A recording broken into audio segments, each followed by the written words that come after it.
I have some tour dates to tell you about. I will be in Idaho Falls, Idaho on June 27th. That's an added show. Salt Lake City on June 30th. Las Vegas, Nevada, July 5th and 6th.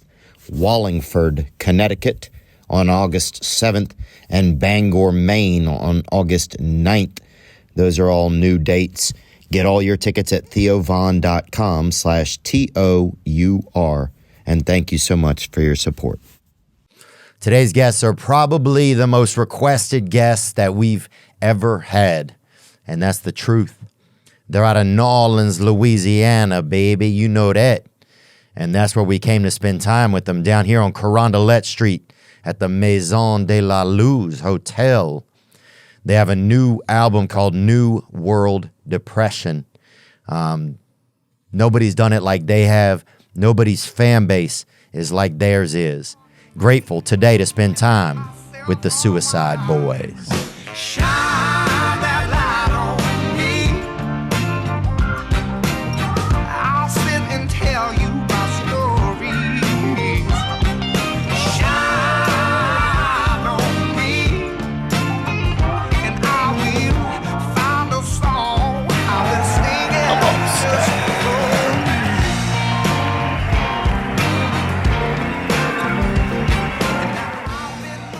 I've been waiting to bust these out. You picked a good day to do it. Yeah, I might retire them after today too. No, man, you got to do for that. you, brother. Yes, Thank you. For you, yes. For Christmas or something, you got to bring them bitches back. Christmas or... Where you spend Christmas normally? You come back to Louisiana? Yeah. Yeah, family stuff? Yeah, every time. My family still lives over in Mandeville. No, do they? Big Mandeville. Always. So was it Covington or Mandeville? I grew up in Covington and I moved over to Mandeville. I got you. Where at? Should we save this? This stuff we want to save. This part of the chat? We are? Oh, we are? Yep. Roll it up, baby.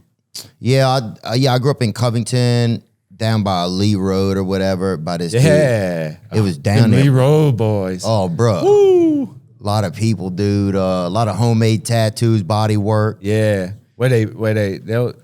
They'll handle business and they'll bury you. You know what I'm saying? Oh, dude, they got kind of BYO chiropractor shit going on, like that kind of shit. You know what I'm saying? Yeah. Shit, they'll hook a like a winch to your leg and try to, like a truck, you know. My dad was in like jail. they pulling you out the mud. They'll try to fix your hip like that. My dad was in jail with a Lee Road boy, and it was his roommate, and I got it. He took care of him, bro.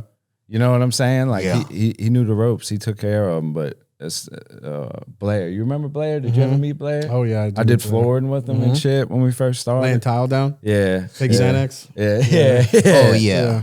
Oh, flooring is a gateway drug, I feel like, huh?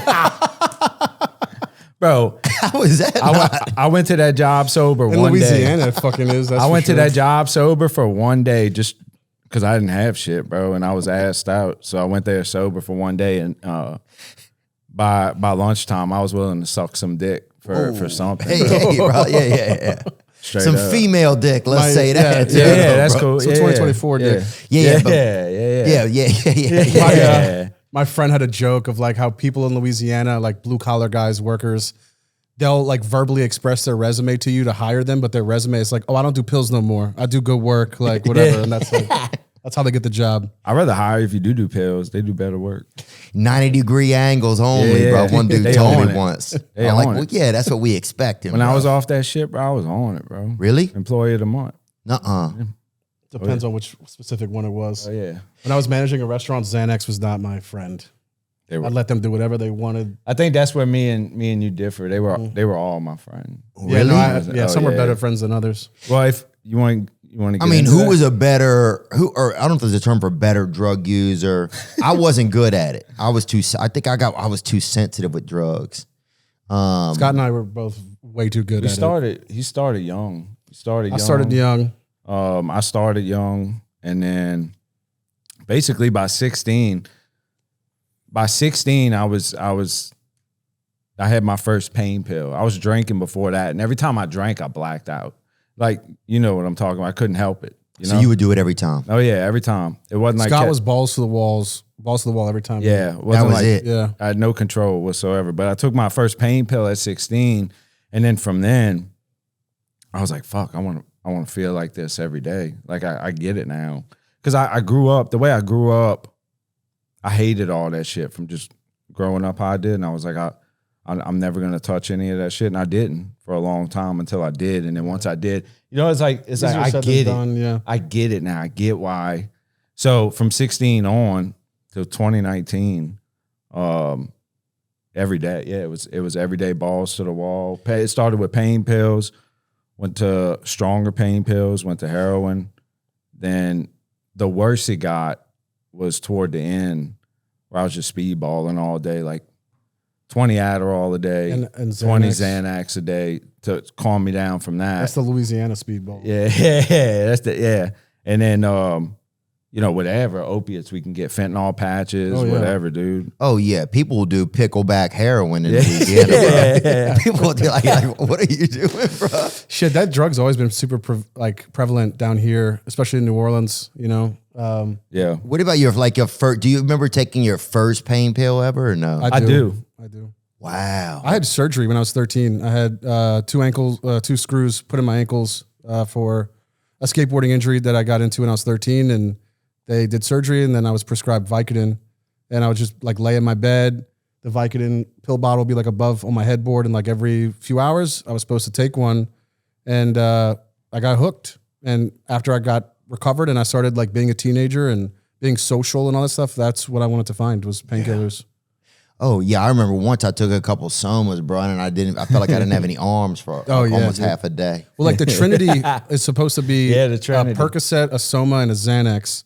You ever seen The Pharmacist, that like documentary on Netflix? That's all like pill Chalmette mills and back shit. here. Like, Yeah, that's y'all. Yeah. Back Pill in the mills. day. Yeah, that was the thing, bro. It was like 200 lower tabs, 180 Xanax, and 120 Soma. That was like the Trinity that they prescribed to everyone. Yeah. Oh, I remember they busted a mall Santa in Terrytown with like 100 Somas on them or something. Shout out Big Terrytown. Yeah. Yeah, bro. A town full of so many Terrys, they named it after them. It's crazy. Hey, bro. Hey, Terry will get your flooring, bro. Some dudes, they was so fucked up, they put flooring on the ceiling, bro. You're like, damn, bro, this dude put flooring on everything, bro. Oh my God, dude. They'll floor your yard in Louisiana, bro. They don't give a fuck, dude. They'll floor a baby crib. They'll floor it down, bro.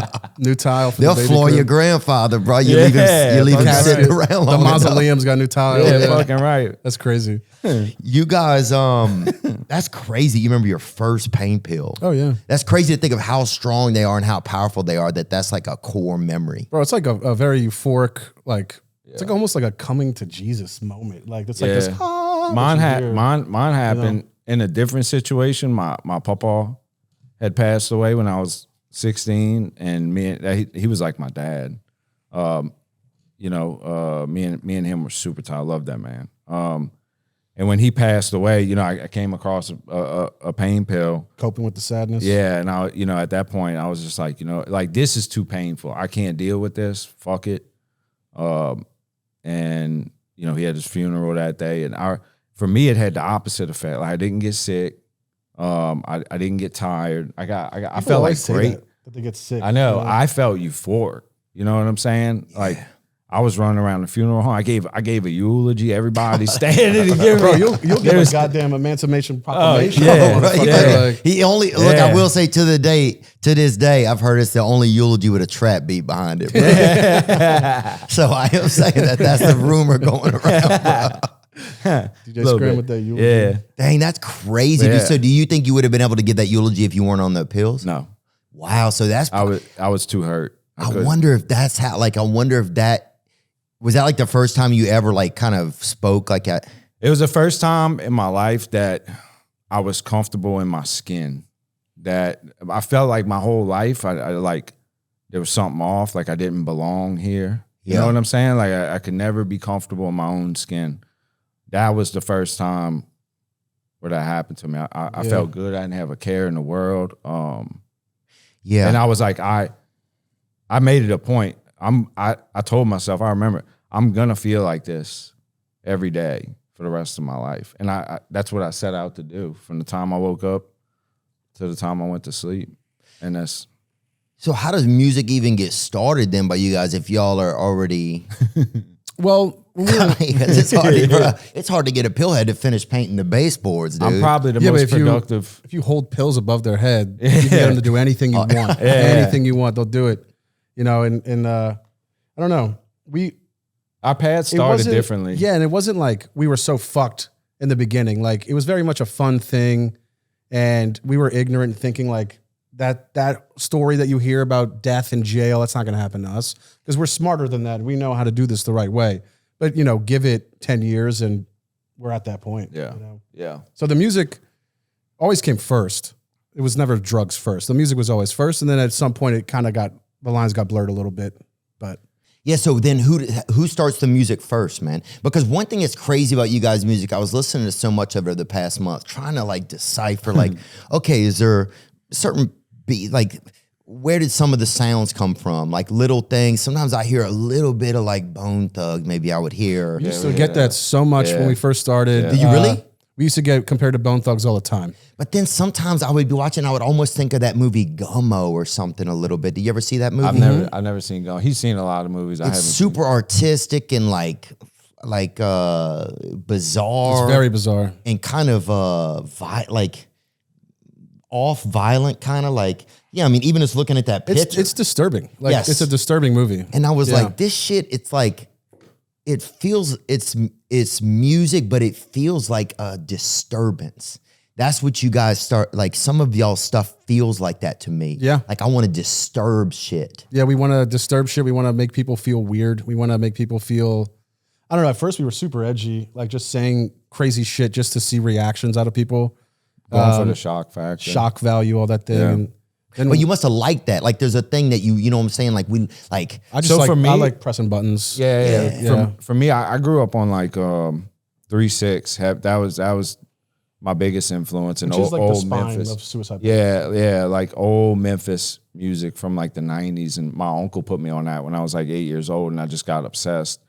But other than that, I came from more of like a trap music background, like trap house, dope deal, and that type of shit. yeah, Chief Keef. all that shit. And then See. him from the punk background. And like hip hop. I was on the hip hop tip. Yeah. I was like an old head at like 25 years old. Yeah. You know, I was bringing hating. like boom bap. I was like, this isn't philosophical enough for me. Yeah, Like, hating. Yeah. And then That's where we differ also. but he made me realize that I was taking myself way too seriously as far as like my taste in music goes. Yeah. And I think a lot of people from New Orleans have like this elitist taste in music because, you know, the city's pretty like, you know, there's music everywhere, every day, every night, there's music all over the place. So I think growing up here, you kind of like, at least I did, develop this elite taste, and he's the one that kind of knocked me down a couple pegs. And I realized, some music is just fun. You're right. It doesn't all have to be so serious, like with a message and shit. Yeah. Yeah, that's the vibe I get from like, and even getting go to one of y'all's shows, like just like there's this legion of people that want to just have this experience. Yeah. You know, they want to be in this like disturbing moment, you know, like they like the song, but it's almost like they're anthems too to them. Yeah. That's to a good feelings word. that they That's a have. good word. Kind of. Yeah. It's interesting. Man, that's a good man. way to put it, bro. Dude, it's a lot of these kids are like misfits and outcasts and weirdos, and like he said, never felt comfortable in his own skin. I can relate to that very well, you know, myself.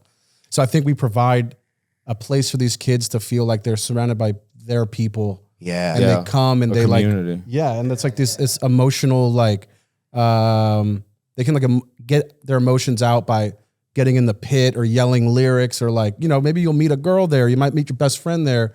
I always like to think that after these shows, like these kids stay in touch and like, it's like whole community forms. They do. I've seen it. They do. And I think they share a connection with us, which I love, because I don't ever want them to look at us as, I want us to be humanized to them. For sure. Oh, it felt like that, I do. When you I know was what there, I'm I saying? remember even going from backstage and being around the people that the night I was there, I think you guys had Shakewell. Nashville? Yeah, Nashville. Yeah. And who else? what year Tall was black that? dude. Germ. Night Night Lavelle was there. Yep. Shakewell. Cheddar Cheddar was there. We had Turnstile. Puy, no, not that. Puya? Puyu, no, not, and He he wasn't wasn't there. Yeah, Cheddar was there, but I remember from even just the people that were backstage to the people working with y'all to the crowd, I couldn't tell the difference between who the fuck was who anyway. Yeah. You know what I'm saying? Yeah. I accused 7 of people of being damn Shakewell and Cheddar. Dude, I met 2 girls that look like Cheddar. And look, Cheddar's a handsome guy. Hey, he's a good looking dude, and right? they were pretty girls. But I'm just saying, it was like, I'm just saying that it feel like all the same people. It just feels like it doesn't feel like there's It's uniform. It's like yeah. It doesn't feel like you guys are in like a superior place. I don't ever want anyone to feel like I think I'm better than them. I don't like that. You know what I'm saying? I don't like that at all. I never want to be looked at as if I like punch down or anything. Like, I hope I would never put myself out there to be looked at in that light, because I don't feel like I'm better than even the people that come to the show. Dude, I don't feel like I'm better than any of them. The people that are helping us at the shows and working and putting the sets together and I mean, we security. thank them every night. We thank the security and then the venue workers, because it's true. Without them, it takes a lot of people to throw a show and to throw a tour. And it's not just all about the glitz and the glamour, because people know our names and our faces. A lot of people put hard work into this. And, Scott and I have been able to remain humble throughout all of this. And we love meeting the fans and talking with them, but we do have our boundaries. And we've never been a dick to the fans, except if they deserved it. I use that word loosely, but, kind of crossing that boundaries and posing on our personal space a little too much to where we have to say something. Yeah, sometimes you also have to have. I got into it with a commie in my comments the other day, like shit like that. A communist guy? Yeah. Oh, yeah. He said he was going to come take all my shit. So come over, right? I had to let him know. Come distribute it. Come try it. Yeah. But dude, to take all somebody's shit, that would take 2 or 3 days, bro. You can't. He told me I was outnumbered. So I don't know. He had an ex-girl. I'm sorry, this is too much, but he had an ex-girl take all his shit out of his house in a couple of days. That was possible. Oh yeah, so it's possible. It's possible. I was in with rehab with TV a bag of underwear, some shirts from H&M that Kyle bought me for rehab, and like fucking 10 grand left to my name, which sounds like a lot to some people, but at the time, bro, I had like $1 million house and what, $1 million, you would say? And that's what I was down to. So wow. Yeah, dude. Well, it's funny because sometimes when you go to rehab and shit, people will pack a bag, and the most thing they put in there the most, bro, underpants, bro. They're like, it's almost like it's important, but it's like, bro, at least help me. I was like, I'll figure the rest out. You know what I'm saying? Yeah. You'll see somebody in rehab wearing like underpants as a shirt. Oh, bro, I went to like Target before I went to rehab and just bought all cozy, comfortable clothes. I didn't give a shit. Like, Ruby's in a bunch of onesies. Relax. That is something he would do. I mean, you can't go anywhere. You can't do anything. You don't have a phone. So what's the point in like trying to dress to impress? Like, Ruby's got one of those portable fireplaces he got going on. Dude. Well, they had Roku's in the rehab. So when you guys first start putting the tunes together, then how does that kind of happen? I mean, I know there's a lot of lore out there, but I just want my fan base to know too, man, that, you guys are out of Louisiana. You guys have created this universe that's really super unique, man. Like you guys' thing is, it's its own thing. Thank you, bro. It's its own fan base. It's its own. I never know who will be a Suicideboys fan. That's actually fucking a good weird, point, bro. It trips me out strange. too, bro. I don't think we haven't gotten used to any of this either, bro. No. Like even coming here today, it was like really nerve wracking. We're really introverted. But as far as the music, I mean, when you say like, how does it get created? Are you talking about like from a creative standpoint when we get together and actually make the song, or like how did we get together and get to this point? You mean like the origin or like? Yeah, I know you guys are cousins, right? Yeah. I know you guys have that family. I mean, I even think that you guys look alike. People tell you that a lot. Our moms are sisters. Oh, yeah? He looks kind of like my brother, but I don't think we've ever gotten compared. No. Us personally. Maybe when we were younger. Yeah. When we were younger.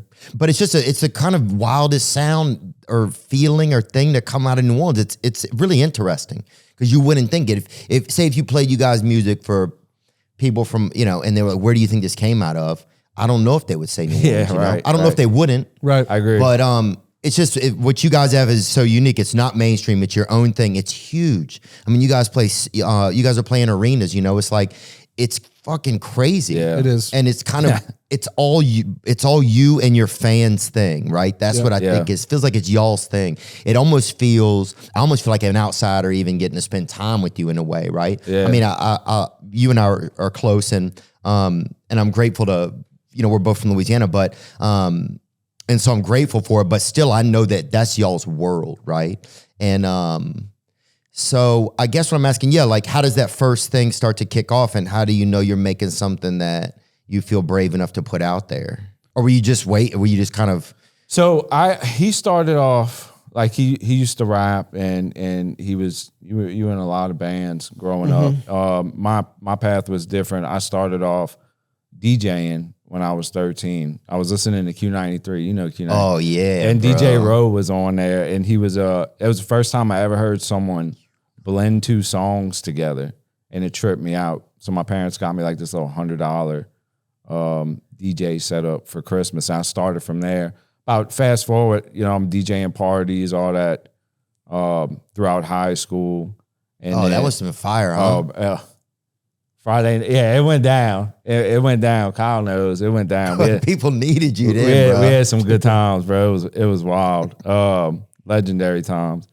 And then 19, fast forward, I'm about 19, and that's when I got into producing and engineering, like recording people and mixing. I never really wanted to rap. I would do it for fun, but I thought it was whack to be white and be a rapper. I didn't see too many out there that pulled it off good. Yeah, you got to really know you can do it. Yeah, so I was like, I always felt like my place was more behind the scenes. And then I'd made a couple mixtapes for fun while on like my off days when I was working at the furniture store.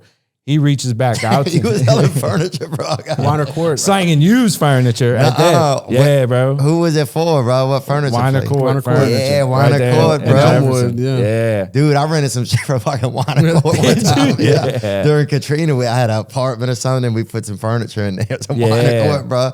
And somebody, some dude stole, like, we had 3 ottomans in that bitch, bro. Yeah. Some dude took just the ottomans. That was a crazy thing, you know? You don't see a lot of just solely ottoman theft. Yeah, no. I Don't. Usually Don't. you can take the love seat, bro. Because who's going to lay on the floor and just put their feet up? He must have been desperate, bro. So that guy's a real adventure guy. Yeah, I like it. I like So his you over style. there slanging I wouldn't furniture. even be mad at him. You know what I'm saying? If you're just taking the ottoman, I ain't even. So when people came in the door, you would show them the furniture? Oh yeah, bro. Oh my, bro! If I could, fuck it, that would be my dream, dude. If I showed up and you got to show me, I had the fade back then. My face had to be shaved. I had to wear makeup on my hands at one point because I got my hands tattooed, which ultimately got me fired. But I worked there for like 3 years. And then we were like, we would keep in touch with each other. He would hit me up and I think it was around, it was when I got fired. I don't know if you had just graduated from Loyola, but he wanted to come and film a music video for one of my songs, which I thought he was trolling me the whole time. You know, like I was said like, no the first time. yeah, he's fucking with me. I But said no. he's the one that convinced me. He's like, nah, you're actually pretty good at rapping, bro. You should take this serious. And then from there, that's how we linked up. We did that video. And then G59 came about because that was like our little clique back in like high school and even a little bit after high school. We thought we were thugs, bro. We thought we were gangsters and shit. And, it was everybody on the east side of Highway 59, and our color was gray. We thought we were banging and shit. We thought we were bad. And a lot of those guys either died from drug overdoses or got in trouble or some shit. So, but we kept the name alive by, like, we got together. We're like, all right, you know, let's. The name was already there. Yeah. Why not make it He was, something? Adi was the one that pointed that out. Like, this is, let's roll with this. Well, I just thought G59, Great 59 was a hard ass fucking name, and he was already repping it. So I figured we linked up. Why not just run with that? Yeah. You know. Anything I missed? Like, I was actually gonna say besides your side. No. I was gonna say it's funny because when he started making beats back in like 2008, 2009, he bought a MacBook, started making beats, and around that time I was getting really into like hip hop and currency and stuff, like being from down here. Yeah. And he was telling me he was making beats, and I was like, yo, can you show me how you do this? Like, I would be interested in learning. He's like, yeah, I got you. And he's like, show me how he does it. And he taught me how to make beats. And it's just so funny that now we're still doing the same shit. Yeah. You know? Yeah. So it just kind of evolved from there, and then you start putting on shows locally? Yeah, we would book shows on like in the North Shore and Baton Rouge or whatever. Because, all right, let me be real with you. We knew no one was going to come. Yeah. No one knew who the fuck we were. We were just starting out. Dude. So we didn't expect anybody to come, and we would use those live shows as practice to see what is going to work, what's not going to work. the things we can do to fuck with the crowd and all that stuff. And at first, we did a lot of open mics too. a lot of open mics. Wow, We actually open won mic one of them. performing or just as comedy? No, as music. It was No, it was music. It was music, like yeah. bands and rappers. To and win all like sorts of shit. $1,000. Right, Yeah. right. Yeah. Win Third time we did. $1,000 unlimited oysters. And on They'll- our third time we did it, we won. We won it. We just took all that money and bought T-shirts, like blanks, and then we just printed all our own T-shirts. Yeah. And we would literally text people like, want to buy one? And then Scott would like drive it to them and deliver Yeah. it. Yeah. Bro, that's still what you guys, this whole thing feels like to me. It doesn't feel small like that, but it feels like that. Well, Yeah. dude, Because I'll see like fonts and things, and it's like, I don't understand it because I haven't known the music from the beginning, right? Yeah. So I'm like, oh, this is their world, but it's just beloved in that space, you know? yeah. Yeah. And it's interesting that you say that because, fuck, what did you just say? Remind me what you just said. About Oh, Yeah, you would drive over the delivery. That's a Oh, right. So it is in a way, like dude, it still feels the same as it like is the same. our roots. You know, when we obviously we're started. not driving T-shirts to people anymore, but Scott and I are still very much involved, very hands-on. And I think we fucking care, dude. Like Yeah. this is our baby and we love it and it's loved us back and we want to take care of it. And distancing ourselves from it because we've gained money and egos is not really something that we're interested in doing. No. And we're very aware of that too, you know. Yeah, this shit has saved our lives, bro. I don't know any other force or consequence that might have been powerful enough to make us even consider to go get help and get clean. You know what I'm saying? Because we had something to live for, we had something to lose. Yeah. And not just the business, not just the label, but each other. Yeah, it's bigger than us, dude. You know? I mean, we employ people and It's you way know. bigger than me, Yeah. him, and it's bigger than any of us. And I bro. think that's something like he just said that we tell ourselves constantly to just keep ourselves down to earth and, you know, because it's easy, dude, to be successful and get caught up in yourself. It's easy because it's if anything, you have to fight that shit off. You know what I mean? I'm sure you know, bro. Yeah, well, it's you a know. battle I've dealt with, and some days I win, some days I lose. For sure. Over time, it's gotten better. Yeah, and especially if you're hands-on, used to doing things, and that becomes a part of because you want everything to be perfect. Learning to let other people help you. Yeah. And then your ego can build without you even noticing it. Oh, yeah. You think like, oh, I'm just proud of myself, but that 95% of that cup could be ego. So Yes, bro. it's interesting, man. It Yes. is. It is. I think it's funny you say that though, Scott, like about the something saving you. Yeah, there's a lot of times where if I didn't have to I'm like, there's some temptation that'll happen the night before and be like, I got a podcast tomorrow. Yeah. Or I have a show to do, or I have some responsibility. I got to Yeah. get an edit from my producers, or one of them's waiting on an email from me or something, or I'm waiting from them, and it keeps me going. Yeah, bro. I would have been, for a long time, I would argue that drugs kept me alive. Because I didn't know how to live in this world. I didn't want to live in this world at all. But at the same time, didn't quite have the balls to take myself out. Oh yeah. It's a scary thing. So I'd say that drugs kept me alive for a long time. I mean, What made you in so much pain, you think? Like what was the tough part for you, you think? Well, I think it was a mixture, dude. I think it was, like I said, just being born. Like I just feeling out of place, like always, like something wasn't right. Which is like a common theme with addicts. Yeah, It's, you know, Yeah. I Like think I'm a they've- large in the worlds of fucking media, Yeah, but some of I the worlds think- of 7XL. exactly. Yeah, Like, bro. I'm wandering around in my own shirt. I'm trying to find a neck hole, bro. So I think and they've done a lot of. I mean, they've done a lot of work on this, and they know it's like genetics. I won't get into all that, but yeah. part of that, and I think also, the way I grew up, and when I say this, dude, I'm not. I love everyone in my family.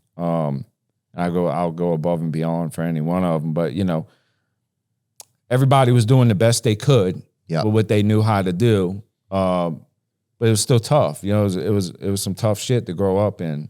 So that didn't help. But I'll tell you the biggest thing, and I'll shut up. That way I don't get too overwinded with this because I have a tendency to do that. But I always thought like this thing, like, okay, the drugs are not working anymore. They're not doing it for me. But this thing's going to do it for me. Once we get to that place, whatever that place is in my head, whenever I get that thing, that's going to do it for me. And then I got really suicidal when we got there, wherever there is, And nothing changed. and nothing Yeah.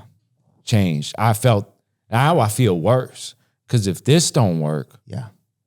what's going to do it? And that's, that's when I really started to spiral. And for me, and I'll end it with this, the answer for me has been getting involved in the 12-step programs. Yeah. And it's been more of a spiritual answer rather than the material, Yeah, man. I remember I was in my garage. It was like probably 2 years ago, man. I was bawling, talking to my brother on the phone. I was like, nothing will save me. It was like I got people that'll like me. I thought that's what was my problem. Same. If enough people like me, I'll like me. Yes. Yeah. And it was like, fuck, man. Yeah. And one day I was Make just me like, emotional. It's ass backwards because Yeah. you have to like yourself first, and then yeah. the other stuff comes. But it's crazy to think, man, that's kind of the way that it could kind of process and yeah, but I see you in the rooms, man. It gives me a lot of hope every time I see you. Same with you, bro. Dude, I was keep going, I was in and the way you run your rooms, bro, and not to overtalk you, but it's like, you're good. you have a lot of respect of a lot of people in there, and it's cool, man. I've been blessed, bro. And for you, bro, I was Vape. yeah. They taste kind of shitty. You want a fresh one? All right. Come on, brother. Let me at least do you that service. Yeah, bro, look. We can't be popping pills, bro. Yeah. We gonna do something. We're gonna nick it out. I've been wearing shady rays, you know it. I like to have some sunglasses on my face to protect me from the world, especially with the sunny season ahead. You're going to need quality shades that are built to last. Our friends at Shady Rays have you covered with premium polarized shades that won't break the bank. Shady Rays is an independent sunglasses company offering a world-class product rated 5 stars by over 300,000 people. If you don't love your shades, exchange them for a new pair or return worry-free within 30 days. There's no risk when you shop. Their team always has your back with personal and fast support. Exclusively for our listeners, Shady Rays is giving out their best deal of the season. Head to shadyrays.com and use code Theo to get 40% off polarized sunglasses. That's right. Go to shadyrays.com and use code Theo to get 40% off. Try for yourself the shades rated 5 stars by over 300,000 people. I love going to concerts and events. I went to Fred again not long ago in Australia. We had a really nice time over there. Game Time makes getting tickets for concerts and events faster and easier, even if you don't buy tickets right away. Prices on the Game Time app actually go down the closer it gets to show start time. With killer last-minute deals, all-in prices, views from your seat, and their lowest price guarantee, Game Time takes the guesswork out of buying concert tickets. That's right, the lowest price guarantee, or Game Time, will credit you 110% of the difference. Take the guesswork out of buying concert tickets with Game Time. Download the Game Time app, create an account, and use code WEEKEND for $20 off your first purchase. Terms apply. Again, create an account and redeem code WEEKEND for $20 off. Download Game Time today. Last minute tickets, lowest price, guaranteed. No, but Theo, I was 3 months sober, bro. Just living on my own. Just got to where I was living on my own in California, where I went and got sober. And I came across your video on YouTube. That was my introduction to you. And it was why I got sober. It was that video. And then from there, I watched that video and you inspired me, bro, and you gave me hope. And then that's when I did a deep dive on you. Started watching all like your greatest hits and highlights and shit, laughing my ass off. But that's funny, bro. That's how I came to know you. But yeah, before we even knew each other, bro, you gave me a little bump when I needed it too with that video. Gang, man. Thanks, bro. Yeah, it's crazy kind of, I think, the connection that people get going through, like, if they're using or if they're recovering. It's like, on both sides of that, it seems like there's probably a lot of connection. You guys could probably speak to that, huh? You think? What you mean? Like, even on the using side, there's like a level of connection that keeps people. Oh, yeah. Yeah. I mean, that'll keep you in the act of addiction by, you kind of almost, when I was buying pills and shit and snorting Roxys, I never wanted to do them alone. And so I would share with everybody, and I was making money. So I could buy a bunch, and I would share with people that were my friends that didn't make as much money, and they were happy to get free pills. And I could like be in my dark shit, but not alone. And I think a lot of addicts are chasing loneliness. They're chasing, they're having trouble with self-acceptance. And I think finding your little group of like similar drugs that you want to do together definitely makes you feel like you're safe and at home. Yeah. And then the exact opposite happens when you get off of them too. You find your people that want to stay away from that shit, and it kind of strengthens your little community that you're in. You know? Yeah.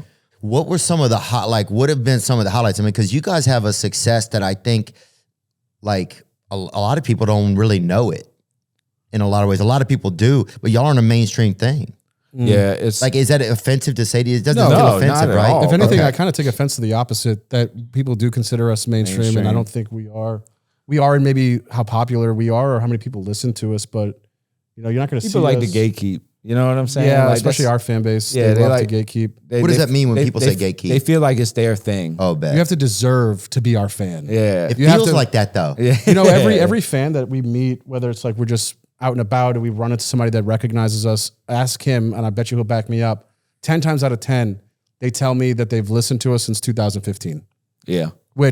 Or they'll say, I've been listening to you guys since y'all started. I've been a fan since 2012. Or since Or I was they'll in lie. 7th grade and now they're 20 something. I'm Yeah, like, exactly. fuck. But the 2015 thing is funny. Some of them still in 7th grade too, bro. Depending on what parish they from, bro. No disrespect, dude. Hey, bro. I did 5th twice, homie. Yeah. We've been in there, bro. We've all done a little sentence, man.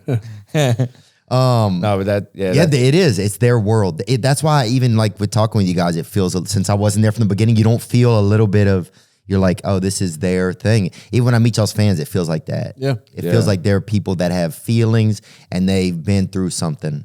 That's what it kind of feels like. Y'all's shows are real interesting, man, because it's such a it's such a kickoff, and then it's almost like running downfield the whole show. You know, it just feels Damn. like that's a good way to. it's intense, man. And the crowd gets going. I mean, there's just a lot going on. You got the people up by the front, just like almost like it's like a big lung up there. Yeah. They're just kind of like He taught me vibrating. this early on, man. Like we were doing a show. We were about to do a show in New York, and only 3 people were showing up. And me and some other rappers were like, "Fuck this, we ain't doing this." And he taught me a lesson early. He's like, "Bro, it doesn't matter if one person shows up or thousands. Like you give that person a show." And ever since then, I've ran with that. You know, and it's like anytime I'm out there, You like did take to that. yeah, if super well. if these people are paying to come watch me perform, then the last thing I want to do is just sit there. You know, like I want in your own self, yeah. Yeah, and just like be still. I don't know if that makes sense, but I want to go out there and give them energy, like give them everything I got. And like I said, dude, worst case scenario, one person showed up, it's a fucking practice. Like you keep you don't get rusty, you keep it going, because you know, we'll tour once a year, really 2-3 months at the end of the year. And the first few shows we do, it's we kind of like forget what to say, or we'll forget certain lyrics. We're like, fuck, dude, we've done this for 10 years. How are we forgetting this shit? But you have to get back in the groove. Yeah, you got to get back in the groove, man. Yeah. So you guys, now there's a new album coming out. What is it like to like evolve? Like, is it scary to evolve? I think about it even like in comedy and stuff. I'm like, what the heck? Like, you know, some of your like good question. people that listen to you, they listen to you at a certain age, but they're getting older too. Yeah. Some of them are all different ages. So how do you try and apply to everybody? I'm really glad you asked this. That's a great question. And how do you try to also apply to yourself at the same time? So we might have 2 different. I think it'll be, well, at What you first, think, Rube? I think at first we were scared to kind of change the sound up because the formula was working. Yeah. And we were worried about like introducing new stuff, because what if they don't like it and this and that? And the more successful you get is like the scarier it gets, because you think Yes. one wrong fucking move and it all crumbles, which isn't true. But we started experimenting, doing some like singing stuff or whatever, and people seemed to fuck with it. And then we got to a point to where we didn't really care if they didn't like it or not. Scott and I have been making this music for so long now that if we want to try something experimental or new, I think we deserve to at this point. So it can be a scary thing, but I think, you know, don't fear it and just do it and see what happens. Yeah, you know? I think I agree 100% on everything you said. on a more, I don't know if you went through this too, but for me on a more personal level, when I got sober, it was like I was so scared because I thought my drug use fueled all my creativity. Yeah, that was definitely a thought for sure. Yeah, and so like for me, once I finally did start getting back into it, it was literally like learning how to walk all over again. It is. Really? And the sound did kind of change as a result of that, beat wise, production wise. Upbeat, more like less scary and sad sounding. Yes. So I think the evolution of our music has matched exactly the evolution of us. Yeah. That's a great point. That's how I look at it. What was it like? Like, if you're like on pills and you're deep out on pills, I never really got that out on them, you know? If you're like Huff and Trank or whatever, I don't even know what some of the names of them are, you know? Fucking Swamp Pebbles or whatever y'all buying out here. Just looking for anything now. Looking for a neck hole. Oh, bro, they'll fucking have a tilapia flavored perk out here, bro. In New Orleans, they don't give a shit, bro. You'll have a fucking pecan crusted Zan bar out here, bro. You're like, what the fuck? Everybody wants to be a chef in this That's pretty motherfucker, funny. bro. That's crazy, dude. Yeah, You'll Praline have Adderalls. Yeah. Oh, you'll have a bag of chaw grilled somas over here, bro. You're like, damn, this place is crazy, dude. That's pretty funny, bro. But what was it like making music when you're under that influence? Is it even possible to make music when you're like that kind of pill high? I don't know. So I'm just curious, like, or is it just possible to just like listen back, or do you feel was there any creativity from the actual high of that? I don't know if we work differently, because I know sometimes you would wait until after we were done, but this was early on to smoke. Yeah. Weed is, I still smoke weed. I couldn't go without it. Now, Ruby couldn't either. You know what I'm saying? So we were constantly on it all day. Yeah. So it's kind of like just feeling normal. Yeah, I would agree with that. Yeah. It was don't you doze off and shit? Oh, I mean, that's like, look. Well, how do you find it? So you're both awake at the same time to make a track? When you take a Percocet first thing in the morning or whatever, your Oxy, whatever it is, it's going to give you a boost. Like, I'll come out of that bathroom snorting something and I'm like, what's up, motherfuckers? Yeah. Like, I'm like on one. Yeah. And then as you keep dosing, at the end of the day, it's kind of like when you've done all day and that's when you start to kind of nod off. It's like your body's like, okay, I'm tapping out. For me, I was mixing so much stuff, so much. This kid was all over the fucking place and down, but you could hear it in the music now. Sometimes we go back for laughs and we'll listen to some of the shit I made when I was like in Psychosis. What would you say is the most fucked up and it's ever were for an album? I Want to Die in New Orleans. I think mine is. Yeah. I think mine is. I hate that album. Stop Staring is mine. Really? Yeah. I hate that album. You did phenomenal on it, but I was so far gone, dude. I was literally in psychosis from doing so much speed and downers, bro. I thought Southwest Airlines was trying to kill me. You told me that story once, bro. I thought Kyle took a life insurance policy out on me for $70,000. This motherfucker. That's the most New Orleans shit ever. Bro. Somebody takes a life insurance policy out for $700, bro, just for to make it their truck payment. That's the fucking most New Orleans shit, bro. I remember that. We were in New Zealand when he told me that. He thought that they were putting a hit out on us. Yeah. He thought like, now, what do you say when he sits you down? Oh, bro, I put them through hell, bro. At one point, I was starting to get really impatient with it. Because like I was tired of explaining that like this insane theory wasn't actually happening. I thought he had my phone tapped. This was one time he quit Suicideboys on Twitter. I don't know if you remember that. Oh, I remember. And I remember where I was at the time. He had just bought a condo in Bradenton, Florida, outside of Sarasota, and I can't get in touch with him. Kyle can't get in touch with him, and we decide let's go out there. Let's just press him. Let's be in person. So long story short, we fly down there, rent a car, drive to his apartment, and he doesn't expect us. He doesn't know we're coming. We go upstairs, and I knock on the door, and he's like, 1 second. And I think to myself, like, man, I just flew out here. And fuck that. I'm not waiting a second. I was like, bro, I'm here. What's up? Like, what's the problem? And he was like, give me a second. He had to go to the bathroom, do his little thing, catch my drift. And then we came outside. He was ready to talk. And this long story to say, I was trying to like see, I was like, is he fucking with me? Is he lying to me? Does he think I'm stupid? Or does he actually believe this shit? And is he fucking crazy? Yeah. So I had to sit him down and I was like, bro, this Southwest thing, do you think that the board, like the people on the board of Southwest sit in a boardroom. Southwest Airlines. Southwest Airlines. And they discuss how we're going to assassinate Scrim from Suicideboys. And he looked at me dead in the eyes, the most serious look on his face. And he goes, yes. And I lost my mind, bro. I took my phone and I threw it I was trying to hit the grass, but I hit the sidewalk. The fucker sparked. Yeah. And That pissed you off even more. yeah. I thought they were trying to kill me because my brother had bootlegged one of our tracks and because he was bad off on dope and sold it to this person for like Rando. $800, but actually didn't give him the song and just scammed them.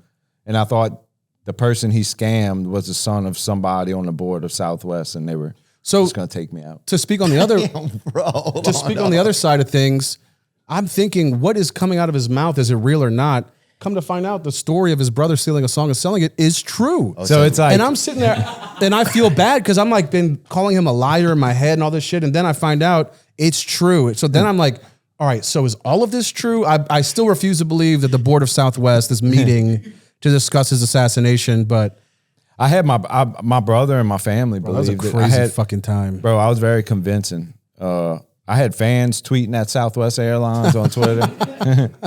I did. Damn. Yeah, it was So many. That's crazy. But that was toward the end. That was like when I was really spiraling. Fuck, dude.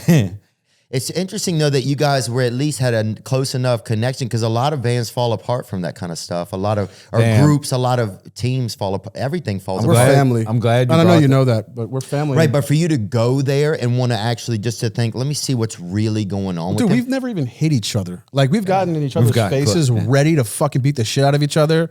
And we've both been able, like, you're my cousin and I don't want to do that. I don't want to hit you. Yeah. I fucking hate you right now, but I'm not going to touch you. Like, and it's gone both ways. And I'd say that the family thing, which obviously doesn't apply to everybody, but we've been able to look at the fact that we're cousins and the fact that we provide for our families, which is a shared family, as a reason to never give up on each other. Yeah. If this was just one of my friends, I don't think it would have been the same. No. Like, No way. That's good that you brought that up because a lot of groups just don't make it in general. Mm-hmm. And doing business with family is usually not a smart way to go. No.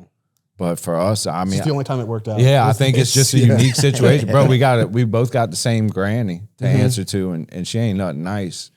You know what I'm saying? Like she done, that's a she scary done woman, FaceTime bro. me before. Scary woman. She done FaceTime me before being like, you making music without your cousin? You know, like that's shit, too like much. pressing Yeah. me. And I was like, and I'd have to call her and be like, Granny, I got it. Don't let Yeah, it. yeah, He's yeah. gonna think that I'm like fucking venting to you. Yeah. Like, Does she stay up late or no? I don't think Granny? so. She's almost 80 now. She was a bus driver for the parish, Jefferson Parish, Yeah. her whole West pretty Bank. much her whole life. Yeah, bro. Drove me to school from kindergarten to high school. Dang, brother. Real working woman, A bro. long And bus. Wagaman. She would manhandle like grown like seniors. in Oh, high bro, school. yeah. Like, She didn't want to fuck. yeah. I watched her. I'm telling you, you don't want to fuck with that lady. Oh, She's in from Wagaman, bro. Oh, come on, No, man. they throw down. The first seat, they'll have a crock pot going in that bitch. Yeah, bro. Damn, bro. They got lunch going in that bitch. I made you pot of gumbo. Bro, they'll just be giving that's back when the bus and I'm gonna just pick up a strange on that. Yeah, bro. You'd have two raccoons in the fourth row, bro. You'd have A fucking nutria, yeah. anything in that bitch, bro. Bro. Dude, the bus people used to cut like it used to be like the green seat cover. Or might have, sometimes they were green and sometimes they were black. People would cut a little like slice in there. People put dope all. The bus, they didn't even realize the bus the whole time was just driving dope around the fucking What the city. fuck? Damn. I never thought of that. Yeah, for real. People would keep everything. They would slice it in the back. The inside of the seat was hollow. People would keep all kind of shit. I was in too there. busy. Crafty motherfuckers, I was bro. too busy fingering girls in the back of the bus. Hey, bro. Oh, you was in the 11th row. Yeah. Yeah, bro. That was really that was the red light district of the bus. Granny, put it on Q93. yeah. Q93. Wild Wayne. Yeah, dude. Remember Wild Wayne, bro? What were some of the things they would say on there? Q93, boys. What's some I remember other- when the Saints were going to the Super Bowl, Q93 hosted like some show at the Howlin' Wolf, and they had like that year, because the Saints were doing so well, everybody came out with the Saints song. You remember that shit? You remember that shit? And Yeah. Wild Wayne hosted this show. There's like all these Saints rappers out there. Yeah. I'm trying to think. Look up Wild Wayne Q93. See if we could play even their intro. I remember DJ Rowe would come on Yep. either 4 or 5 o'clock every day. DJ Rowe in the mix. It's on now. Baton Rouge. It's Still- official. National recording artist. Yeah. Savage Squad have teamed up with the hottest I pitched the idea to Wine the Court that they need to advertise on Q93. Oh. And they did it. They did it? They did it. Wild Wayne, all them came in. Nuh-uh. Yeah. Yeah, we was bumping, bro. That's touch. Damn, Oh, this is dang, 2002, bro. bro. Yeah. It's crazy. We were crazy. selling the shit out some furniture after that. Did y'all was there some moments where you guys got to connect with some local artists when y'all started coming up, or how did that kind of go? Man, No, I we've ju- gotten. I'm gonna say it. Go ahead, This bro. city fucking hates us, bro. Yeah. They do. We don't get no love. We don't get any love from the city. Not from people in the city. Artists. Nothing. we don't Interesting. We're not even Yeah. doing a show this year in New Orleans because we don't feel love, and we're kind of a little annoyed.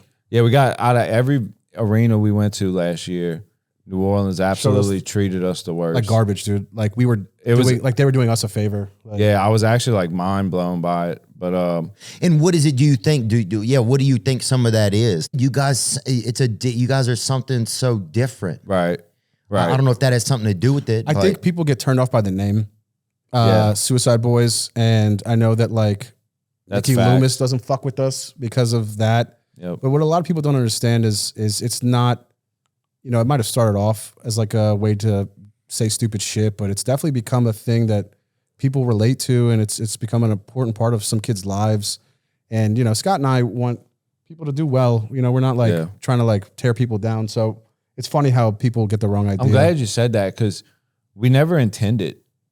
We never had like this grand idea or intention for it to turn into this like community and turn into No. what it, or like have kids being like, yo, you saved my life, or like the emails that Kyle and them get. Dude, fan letters, Yeah, like, it's all sorts of it's- shit. So I think if people were to dig past the surface, you know, they would see. But I think that also goes into like, this is bigger than us, dude. Yeah. Like, it's real interesting, man. I get more requests for you guys than anybody Really? ever. Really? Dude, if it I feel like kind of the same, bro. Everybody's been like, yo, y'all gotta go when on the Theo. money sign to be when they send it, bro. At first, I thought it was people just trying to get me to send them Cash App. I didn't know.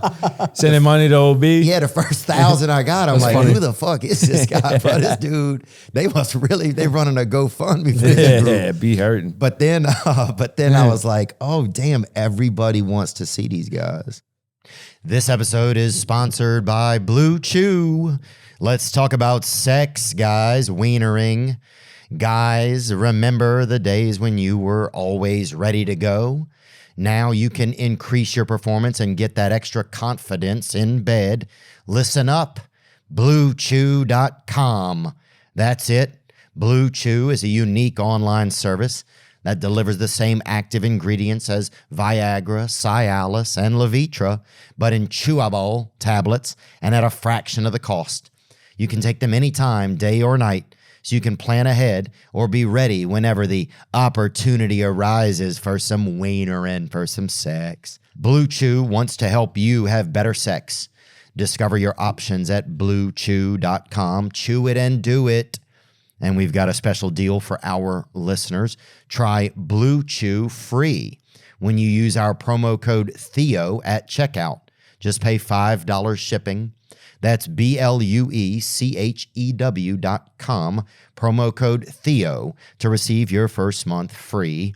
Visit bluechew.com for more details and important safety information. And we thank Blue Chew for sponsoring the podcast. This episode is sponsored by BetterHelp. That's right. You know, there's been times in my life where I was struggling. I've been, this week, always, you know, with the world changing, there's the way I react to the world changes, and sometimes I don't handle it very well. And that's when I need to seek help for myself. When life goes so fast, sometimes it's tough to take time just for myself. Therapy helps. That's right. If you're thinking of starting therapy, give BetterHelp a try. It's entirely online. It's designed to be convenient, flexible, and suited to your schedule. Therapy can help you take stock of your progress and set achievable goals for yourself. Take a moment. Visit betterhelp.com/THEO today to get 10% off your first month. That's BetterHelp, betterhelp.com/Theo. This episode is sponsored by BetterHelp. Did you guys did y'all watch the Poirier fight? You guys watch UFC? Yeah, I did this weekend. Did you catch it? I didn't see it. I called it. I was struggling to stay up, bro. I go to bed. I'm like a grandpa now ever since I got sober, but It's late. I mean, it was late as hell. We were there. He didn't go on stage or whatever till 12:30. I watched it, man. Yeah, I was rooting for him, bro. And The Lafayette boy? Yeah. I think he did great, bro. Me too. He did Who won? great. I don't even know. He lost. Islam Lost. won. Yeah, Islam won. What was in it? What by a chokehold? Yeah, but it was so close. It was in the 4th round. But if this was a crawfish eating competition, you know who would have won. yeah, all day. Look, he's almost shaped like a crawfish right there. Getting out of his. Dustin didn't win, but I really didn't feel like he lost. I mean, this dude. No, everybody thought this dude was gonna roll. Like, Yeah, I don't want to say that. Safe to say, Nick, huh? People thought that Islam was gonna beat him because he beats everybody. yeah. And Dustin took that dude. So he put He's up a a good dog, fight, bro. Yeah. Dustin is a dog, bro. he You gotta fought, be, bro. You gotta be. and you could tell, man. It's just interesting the different ways a lot of people use to express themselves. You know, like if it's music or comedy or art. Well, we've both gotten into training, boxing. Yeah? Yeah. We've been doing that for the past couple of years. And Yeah. bro, that in itself is an art and a science and something to be respected. So now when I watch this, I have a whole different, I grew up watching it with my papa anyway. He was a boxer, but like I watch these guys, bro, and the amount of respect I have for them just in the little training Same. that we do. You know what I'm saying? I'm like, fuck, It seems like these guys are built different. anything you watch, skateboarding, boxing, whatever it is, it seems easy. And then once you actually get in it, you realize, oh, this is not easy. Like, Good you throw point. 4 punches and you're winded, and you're like, how the fuck these dudes do this for Yeah. 9 rounds? Like, Good Oh point. yeah, this is him at the end. I think we can play this. And I'm not 100%, but if this is my last fight, No. I wanted to dedicate this journey to the people who made me the man I am, and that's the women in my life. To my grandmother, Hell yeah. I miss you every day. And I know I'm still protected by your prayers. Hell yeah. To my mother, we've had a crazy life. I love you, thanks for always having my back. And to my wife, I love you so much. I wouldn't be standing right here without you. And babe, Jolie, I don't know if I'd be breathing, honestly, if it wasn't for you. And to Parker, Wow. Daddy's mine, I love you so much. I'm so proud of you. We all right, Oh, baby. that's so funny, dude. Always Yeah. chase your dreams. What a beautiful moment, man. Really cool. You're an He's incredible man, Dustin Poirier. You said that's his Thank you last very fight? much for everything. I hope not. not sure. He's Damn. a fighter, man. I think the thing about him, he just like even if he don't get the W, it's like there's something about him. He shows up to fight. Yeah. And that's what I think everybody can relate to. It's like, Yeah. all right, I can go fight. You know, I can fight through another day in my life, whether it's just feeling okay Yeah. or Well, when he was talking in the post conference interviews, he was bringing up the uncertainty of his future, and anytime lately people bring that up, it makes me think, about us and what we would do. yeah, and what's next. I think and, we just give up music, train for 10 years, and then we can put on our own headlining fight. I'm about it. Me versus you. I don't want to La, do la, that. la. We can pull like a Sopranos, and right as the fight's about to start, it fades to black. We collect our money. Oh yeah, You know, we're out. now that's brilliant. Yeah. That's I'm not brilliant. gonna hit you, bro. I just told him I'm not gonna fucking hit That's you. brilliant. y'all That's could fight brilliant. somebody. Maybe the Yin Yang twins. How old are they? Yeah, yeah. Bro, they have one of the best Cribs episodes ever. The Yin Yang twins. They're just like shouting random noises like the whole Oh time. yeah. That shit was so entertaining. Yeah, they got the Saints took their song, wasn't it? Yeah, I always thought that was kind of weird. Some It was ATL interesting. boys. K Gates. Or K Gates took the beat and made it into the we yelling who that. The who that say they're going. Oh, really? Damn Saints. oh, okay. Yeah, but I think there was like some copyright issue. That's them? Yeah. That's Yin Yang. So K Gates took it and made He made the hook a as like version. who that. Yeah. Oh, yeah. okay. But at the game, you'll hear the Yin Yang twins version. Yeah. But New Orleans is interesting, man. A lot of unique. Bro, I was walking down. This is how we even got this art. I'm walking down the street when I saw, going next door to get a coffee. I was thinking, man, it would be cool if we had some neat art. There's a dude sitting outside blazing with his homie. Yeah. Oh shit, it's Louis Armstrong, I think. Or somebody, it's a jazz player. This dude Tyrell Shaw, and there he is. this is his art, man. And he's like, I was like, dude, I'm about to chat with the Suicideboys. You want to put a piece in? That's cool. He's like, yeah, man. That's fire that you put them on like that. I respect that. That's supporting local art, baby. Yeah. It's kind of like that's the thing about New Orleans. I mean, you could walk half a block You'll see talent in the streets. You'll see talent. You'll either you'll either disappear in a pothole, Shit, bro. we got no love in the You will beginning. disappear in a pothole. We was bro. handing out mixtapes, and them bitches was going in the trash right Bro, after. actually, I'm gonna tell the LSU story. Yeah. And Oh, Scott, fuck. when we first started like recording and making music, really first attempting to do this shit, we made a CD for him, a mixtape for him. And we got it printed. We made 500 of them. I made the cover for him. La la la. We go, what are we gonna do with this? Let's go to shows and colleges. Let's go hand this shit out. I Old gotta school, put these right? shades on for this one. And this is also like in 2013. So we're going old school. We go to LSU campus. We're staying with my brother because he's going to school there at the time. Wow. So y'all didn't go hand shit out? Oh yeah. And we go in like that big part of the campus where like all the traffic, all the people are walking by. It's like in between Oh, yeah, the classes. quad. Me and Scott handing out CDs. Like, oh, you fuck with rap? Check this out. Whatever. Bro, first of all them CDs ended up in the trash. Like every Yeah. fucking one. Yeah. We turned around 3 feet away from us is the CD on the ground. Yeah. But the funniest thing that happened that day was, I love this part. It was some girl, this like nervous freshman heading to class, bunch of books in her bag. You could tell she's like kind of on edge. She's riding her bike and she comes in front of me and Scott and rolls over his shoe. And Scott, well, we both do, but Scott loves white shoes. And, you know, the thing with white shoes is don't fucking scuff them, like keep them clean. And don't ride a bike over. Don't ride a Yeah, bike don't over ride. them. And It's not dude, asking much. he flipped out. And I'm just like laughing the whole time because I just thought it was funny. But he was like, what the fuck? And this girl looks so scared, bro. And you gotta understand, this motherfucker still looked like this too back then. And she definitely took off, bro, did not look back. And I'm just like dying laughing, like the white shoes, man. He's like, I'll floor your whole fucking house, Bro, lady. I lost count of how many fights I got in growing up over stepping shoes? on people's Yeah. shoes, bro. It's a sign of That's disrespect. how we met. That's how me and Kyle met at Fountain Blue.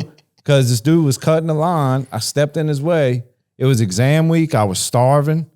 It was chicken tender and I'm about to say macaroni. it's chicken tender day. Like, Yeah, Oh, that's the chicken biggest day. We tender just had a day. lunch lady on. That's the biggest day. Here he yeah. come. He's cutting the line with his homies. I'm like, nah, this ain't happening today, doing bro. I that, step bro. in the way. I step on his shoes. And then after, next thing I know, I'm fighting him, both of his sisters who were built like linebackers, and a couple other guys. A lot of shouldery women in that area. Yeah. Yeah, a lot of oh yeah. shouldery And that's women. how me and Kyle. That's how we met. He was like, "Yo, come roll with us from here on out." Because You went to Fountain Blue so check this out. When I first moved up there, I love this.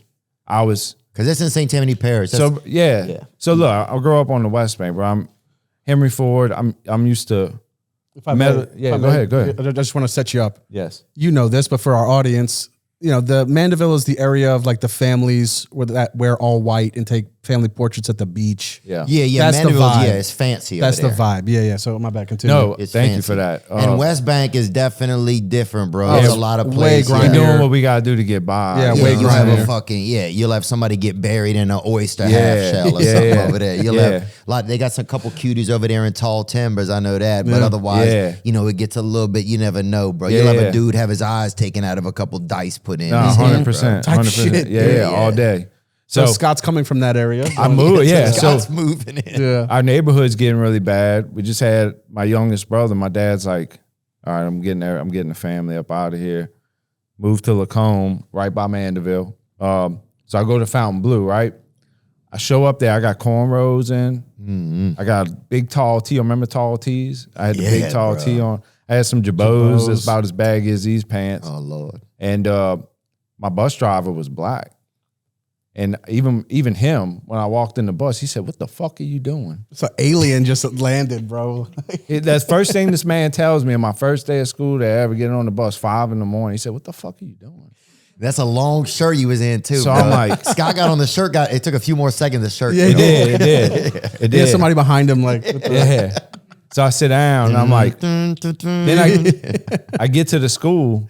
It's 2,000 white kids, bro. oh yeah. Yeah. So you want to talk about culture shock? I was like, I thought I landed on another planet. So did they. Yeah. I thought, They thought another- good point. Bro, no one talked to me for a year. Oh, I could see that, bro. I was Just- by yeah. myself Judging, for a you year. know. Asbestos And fear, it took probably. me Yeah. took me getting into a fight for Kyle and them to be like, all right, you good, come on.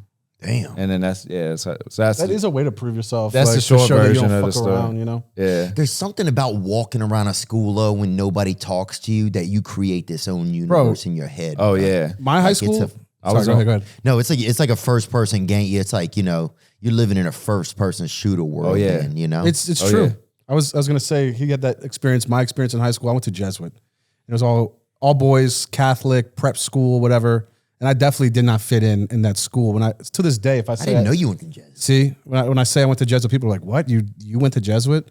And I got involved with drugs early. I was like 14. Earlier than me. Yeah, I was actually gonna say that story too. I was like 14, and I was like, I'm gonna try it all because I just tried weed and it wasn't as bad as they said it was. So I'm gonna try it all.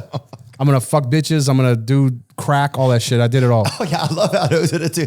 That's the crazy Fuck thing about bitches and drugs. smoking crack. Yeah, yeah. Which is funny because those two things really don't go together, actually. But anyway, I like spread this rumor about myself. I was snorting heroin on my desk in geometry class. Oh yeah. And I did it because I got off to like how everybody thought I was crazy. Yeah. And I liked it. I liked people thinking I was crazy. So I let the rumor spread. When they got back to me, it was like, oh, Adi slangs crack downtown to pay for his high school, la la la. That's like what they were saying about me. That's pretty And I sick. confirmed That's all of sick, it. dude, to pay for your own way to private Yeah. school. Well, That's why would I fucking do that? sick. First of all, second of all, I True. confirmed it all. I was like, "Yep, all that's true." And let me tell you something, bro. No one fucked with me. Like everyone let me be. They thought I was cool, whatever. And that was my way of like getting all those guys to fuck off. You know, It's an entrepreneurial thing, bro. Yeah. Yeah, that dude is.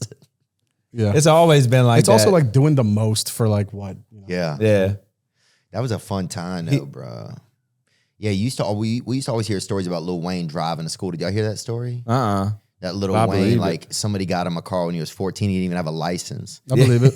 Yeah. and he would drive to school when it was like a Hummer. I don't know whatever was hot at the time. Fucking prowler. Yeah, something like that. And he would drive in park by the teachers and shit, and, and nobody said nothing. Yeah, that what was you like gonna a tell rumor that we always heard. Shit, that dude was famous since he was 14. That shit's crazy. Yeah. And in Juvenile, they used to have a rumor he chased a woman with an ice pick. That wasn't a over there. rumor. I'm pretty in, sure that was in real. my On the North Shore. Yeah, Yeah. in the neighborhood I live in. I remember like So as a result of that, when At I least was name a road after him, bro. well, They gotta check give him this out. When I respect. was when they found out I was moving in, the whole HOA had a meeting about a rapper. oh, just recently. No, when I first moved into that neighborhood a couple years ago, Okay.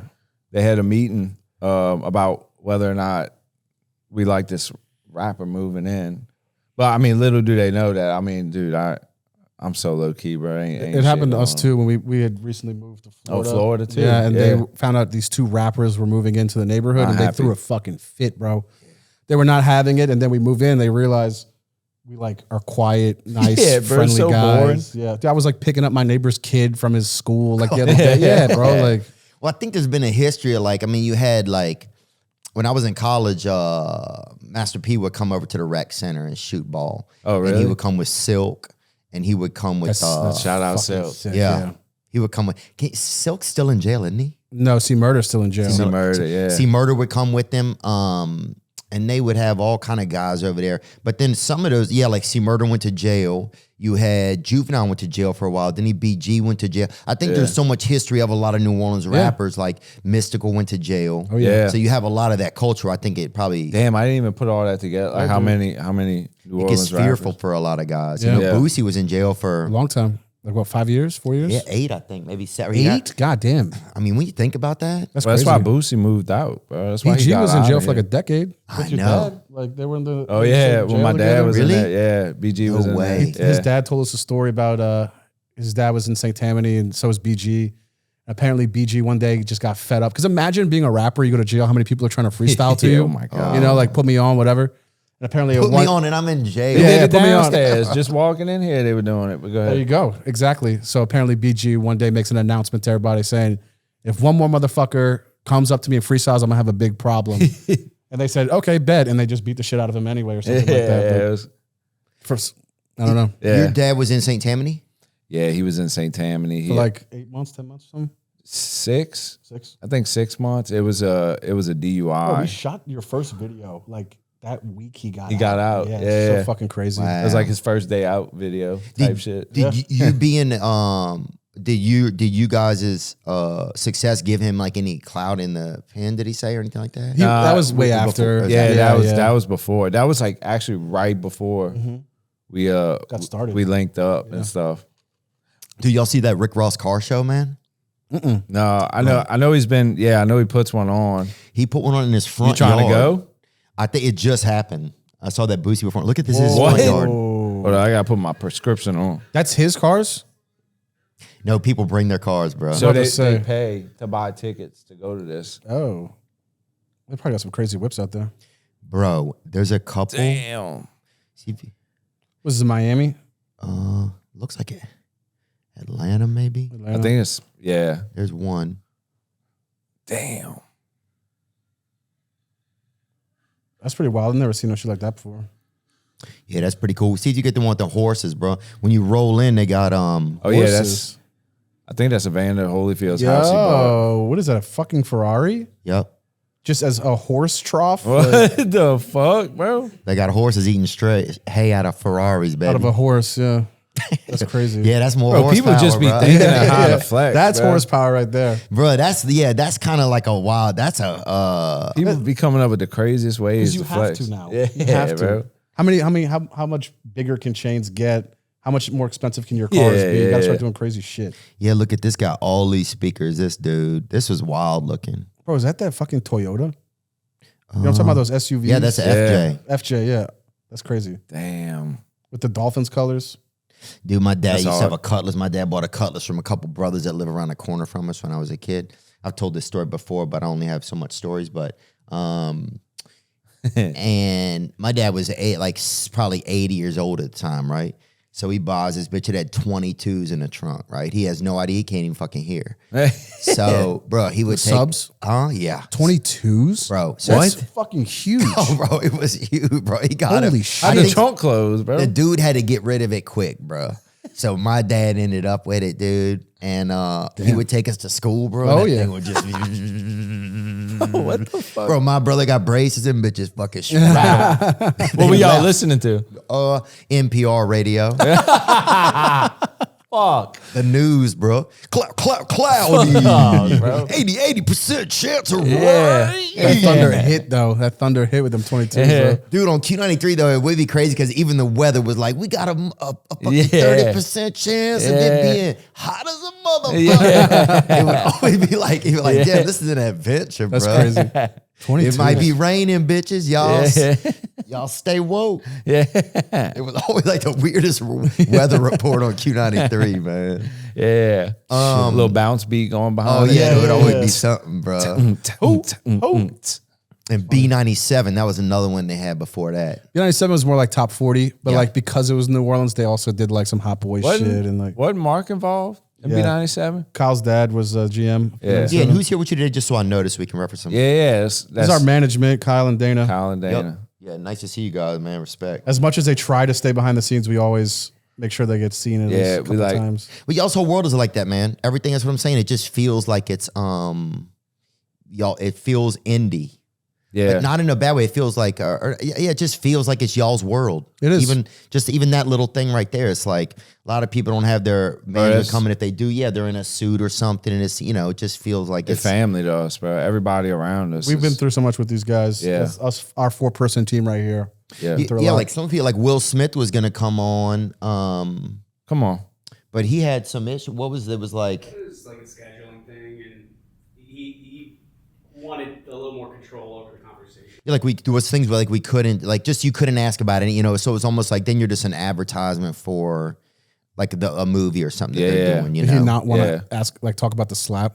Right, yeah, or Probably. even you couldn't even ask, and I wouldn't have said like, "Hey, what do you hit a guy or something?" I would be Yeah. like, maybe what's been going on in your life that's been hectic for you the Yeah, past yeah. couple of years. Just talk about like what makes you feel like that. Yeah. I don't need to know like the detail. It just seemed like he would be having a tough time probably. Yeah. Unless something was going on between them guys, but a lot of times too, it's the agents that'll say that shit, and the artists or whatever don't have any clue. Yeah. It's right. just how they want to control and prop. Nah, we're all Not us, dude. We talk all the time. Everybody's on the same page because a lot of things didn't happen because of communication being fucked up. Yeah. And from all of us, like we all have dropped the ball at some point a little bit with communication. So now, the four of us, that is the most important thing is communication and trust. It's with any fucking relationship. Like, Yeah, doesn't it's- matter if it's professional, romantic. Or It's whatever. hard to find people to trust, bro. I have a lot of trust issues. I've been fucked over a lot in many ways. Same. So I'm grateful that I have him, and I helps that y'all got, I went to got high these school guys. together and shit. Yeah, you know? yeah. It's my best. cousins. Kyle's my best friend. I mean, we're all brothers now, but me and Kyle were best friends since high school. Shit out of that guy. Yeah, bro. He helped wash them bike tires off your shoes there, bro. But bro, we wouldn't. I mean, we were doing our thing, and they helped take us to another level. Wow. You know what I'm saying? It really is a thing. Only good things can only happen with a group effort. It's definitely. Kanye said something not that long ago, man, where he's like, something, I'm gonna mess it up, but something to the effect of like, nothing's a solo project. Yeah. Nothing is a solo project. You know, like nothing's a solo. To your point, you know what I'm saying? Like it takes a team of people. It really does. I believe that. And even then, the team of people to absorb it and listen to it and want to feel it. Yeah. You know, because it's interesting that listeners of things, and even us, when we listen to stuff, we get a whole different thing out of it than the creator gets. You know, it's really kind of wild. Yeah. That's actually a good point, Theo. And I don't think that point gets brought up enough either, because the listeners or the audience rather is just as an important part of what the fuck we do and what you do. You know, that doesn't get brought up a lot, I think. Yeah. Yeah, because you could be a good chef, but if nobody's enjoying Eating it, your fucking food, yeah. you know, nobody out there licking their lips or whatever, or putting a little bit in their napkin for the Doberman at home or whatever, bro. Put some Zatarans on it. Oh, we used to have a lunch lady, bro. She'd take everything, bro. You wouldn't even be done. She'd be like, I'm going to get this from my dog. I'd be like, bitch, I ain't even had Can I have my crust back? Yeah. I'm about to put a fur coat on and fucking hang out on your porch. Then I'm fucking starving. Because she come take it off your plate before you even got to eat, man. That's too funny. But you guys love New Orleans. Are you guys featuring a lot of you guys' videos and stuff? You know, it's obviously like a part of your life that you, so even if you haven't felt like as much of a fan base here, you guys still have a lot of love for Louisiana. Yeah. I mean, dude, I think we both have a lot of love for just the Gulf Coast in general. Just this is the region we're from. We're comfortable here. Shaped who we are. Yeah. A lot of our personality, style, Sure. all of that. But yeah, I mean, dude, New Orleans, and someone told us this early on. I remember this. This is when, so basically if I can give you a visual presentation, we were trying to go like this, start local, build regional, go like that. And someone informed us, I'm grateful they did. This is when SoundCloud started popping, internet rappers like, you know, Young Lean, Bones, Zay when he was Ether Wolf, all that was popping off. And someone was like, you basically got to attack the internet because everybody here knows who you are. You know what I'm saying? Johnny sees you at the gas station 3 times a week buying cigarettes. Like, he ain't really buying what you're selling. Whereas when you go through the internet, and that's what we did, you know, we were able to create this thing where we got popping in all these other places first. And it literally started from like Russia and then came back to New Orleans. New Orleans was the last place. Yeah. Really? The advice was don't go local to international. Do the internet and attack an international crowd first because your hometown is going to be the last place that fucks with you. Yeah. And it's true because That they was still true. don't fuck with us. Yeah. It's true. Like, that ass. Yeah. You know? But y'all it's so interesting because there's a lot of New Orleans in it. There's a lot of New Orleans in it. You know? Hey, dude, it shaped us. Me and him, bro, we like worshipped Cash Money. Yeah. We loved Hot Boys. We wanted to be Lil Wayne. Like Lil Wayne was a huge influence on both of us. And I would argue that Master P is a huge inspiration to me and him. How that motherfucker started a label, had a rapping career, almost made it to the NBA, was putting his son in Nickelodeon shows. He was making movies. This motherfucker's a renaissance man. Oh, he was one of the first kind of black, he was kind of an early Entrepreneurs. Tyler Perry to everybody, especially from this area, you know? He's like worth like 600 mil, bro. He was a huge inspiration to us. Yeah. Just somebody that could just achieve all that. And especially from being from Calliope Projects, you know? If we're not from the Calliope Projects, what's our excuse of not making it? You know what I mean? Right. This guy went from literally rags to riches. Yeah. Big inspiration on us. Big reason To us. A big inspiration behind doing the label rather than just focusing solely on Suicide Boys. That's a good point. That was why we did G59. Yeah. Because of Cash Money and No Limit. Yeah. And then what how do you get like, is Cheddar on G59? Yeah. Okay. Yep. And Cheddar, Night Lavelle, Germ Shake.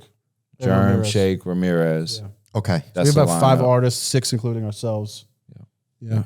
And so a lot of those guys will tour with you. I know Cheddar toured. The last tour that I saw, he was on. 2021. Yeah. So This year we're taking Shakewell. Yeah, we try to switch it up. Ouya, yeah. Every tour, you know. and also set those guys up. But they do a great job of setting those guys up on their own tours so they get their own shine. Yeah, You know what I'm saying? Yeah, Cheddar just came out with an album. Yeah. What's it called? Sacrifice and Sabotage. Yeah, man, he's great, bro. He's a good dude, bro. I love him, man. He and I have become pretty close. Yeah, he's a good dude. He's a hard worker. He is. He got a big heart, bro. He's And, the only person besides me that I know that works Oh, he's a hard as worker. much as I do, bro. He gets it in. We try to show the boys love, and we've taken them on Grey Day and stuff. But with the other artists on our label, we try to take them on tour, but also, like he said, set them up on their own tours because it's important. Bro, anything in this world that you get through hard work is going to be yours to keep for a very long time. Yeah. But anything that was handed to you that you got very easily, it's not going to last very long. Yeah. You know, so it's important that these guys grind, and we're behind them. We support them and push them to grind and make your own audience. You can borrow some of ours, but I don't want that for you because it's not going to last long. Right. I want you guys to have your fans that you earned, and I want it to be as big as it possibly can. And Yes. whatever we can do to do that, we will. Yeah. But I don't think the shortcut of like just giving it to you is going to work. It's not gonna work. Yeah, yeah. And a not lot of gonna it's feel good inspiration. No, it won't. That's a good point too. And a lot of it is even if you're just other artists, you're around each other, you inspire each other, you know? Yeah. Like you're like, oh, I'm learning from this beat or this thing, or Mm-hmm. like, oh, this is cool, or wow, look what he brought in. And that's, you know, it's definitely like you guys' own, it's almost your own galaxy or something, or your own like solar Universe. system y'all have going on. Yeah. Thank you. Bro. Yeah, it's interesting, man. What so yeah, what is gonna be different about the new music? What do you feel like if you had to be specific about it? Bro, I think Scott agrees with me. But sometimes when we make albums or projects and we don't really like, I don't know how to explain this. There's been projects that we put out that we thought were great and we wanted to do all these things for it. And like they were great projects and they did their thing and like they came and went. But there's been a couple where we didn't even think about it. And I don't know, I have this weird feeling that this album is going to be huge. Yeah. And I'm not just saying that to promote it or whatever. I'm not really one for self-promotion, but we both have this weird feeling like, it's like when we don't try is what I'm trying to say. Oh yeah. When we don't try, we make a fucking masterpiece. Yes. But when we're trying too hard, we make like some try hard shit. Yes. It doesn't sound as good. Try hard shit, that's such a good term, man. Yeah, that is good. Because sometimes we'll work on a clip or something. It's like after we kicked it, you can just tell, like, man. Don't force it. Yes, we just try to shine this to, or get it, you know, do something, and then we mess it up. Well, I You think, can't. Go ahead. Oh, I was just gonna, you know, it gets like, we never wanted to be in a box. We said that from the beginning. We wanted to be able to make whatever we wanted to make at any time. But as you grow a fan base in this community, You kind of get put in a box. they they have expectations, you know. Luckily, I feel like a lot of them have grown with us. There's still some of those out there that still Suicideboys was better in 2015. We went to blah, blah, blah. You were better when you were on drugs, whatever. But to his point, this is my favorite album. Same. That, you know, I feel like I say that a lot, but like Kyle always says, he's like, dude, y'all just get better and better and better. I don't understand it either. I'm 35 years old. I'm like, you know what I'm saying? I should be retiring soon, but I do think one thing that has helped, you know, Suicideboys sometimes can feel like a job Yeah. because there's deadlines. There's like, we got to get it done. There's expectations. I think one thing that has helped, like, release the valve a little bit and like let some of the pressure off. He's been doing Duck Boy, which is like his little, going back to his roots and doing his band stuff and experimenting and being able to be free. And same with me, I've been able to experiment with some sound solo wise. And then when we do that, we, you know, I feel like we feel refreshed, we feel loose. Yeah. And then when we come back to SB, you know what I'm saying? Like We're actually the- excited. Yeah, You know? the pressure. Like I don't know how to explain. Well, you it. still feel like an individual, I think, because there's something that I'm sure once you're in a group that part of the individuality, it's there, but it's partnered with something. Yeah. So to be able to develop yourself more and then bring it to anything is probably pretty cool. Yeah. And to still remind yourself that you can develop as an individual. Yeah. And Absolutely. I bet that's interesting. Is there collabs and stuff on this? No, we never not really big on collabs. Right, you guys don't do a lot of it. So I was just wondering, is it something you guys ever think about, or do people reach out about it? We were supposed to do something with Ski Mask recently, but The thing is, dude, if you don't catch us when you catch us, Right. you're gonna be waiting another year, Right. Because we move quick, and if you pass it up, then like, bro, we can't rewind and go back. We have a lot of shit on our own plates that we have to get done. Right. So That is the hardest part about it's collabs. kind of like how it happens. is like getting it back in time. You know what I'm saying? Like Yeah. getting it done. I think it's best whenever we do joint projects like we did with Germ, Shakewell, when we all get in a room together and we're able to just like pound it out for a week or two. Yeah, we just lock ourselves in the room for a week and knock it out. Yeah. I love listening to Shakewell, dude. Dude, Shake was Yeah, a very he's awesome. talented fucker. And he's so entertaining, bro. Yeah, bro. Yeah. What was I watching that?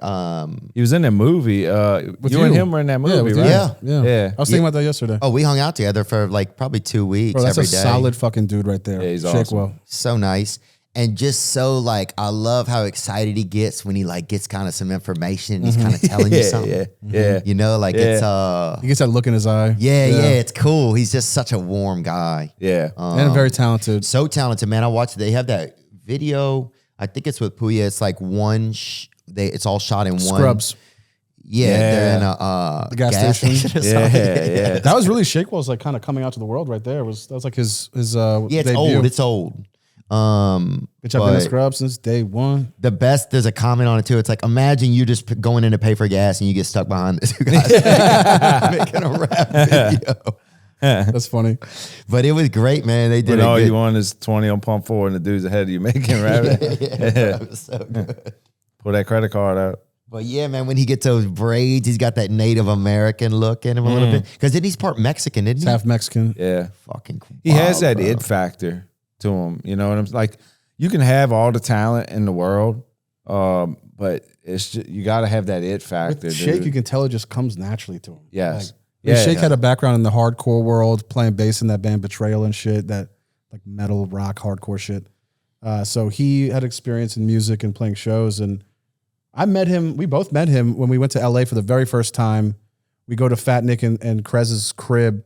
There's like, within, I don't know, a couple hours, it's a party all of a sudden. Yeah. Like, and in LA, I think it just kind of happens. Like there's no like Every day. plans. Yeah. So we must have met 30 fucking people that night. I don't remember a single one of them until Shakewell was one that was consistent, like consistently hanging around Puya and stuff. And then we were like, oh, you make music too? And when people tell you that and you like have a little success with music, you don't really know where the boundary is. Like, are they Right. gonna want me to listen to it? And like, am I gonna like it? Yeah. But his shit was fire. Yeah. And we kept our eye on him for a long time. Did you guys ever tour in any of the same circles as guys like Mac Miller, Lil Peep, those That's guys? so fucking weird that you Damn. bring that up. We were just talking about this yesterday. We did a festival once in Sweden called Bravala back in 2017, our first European run.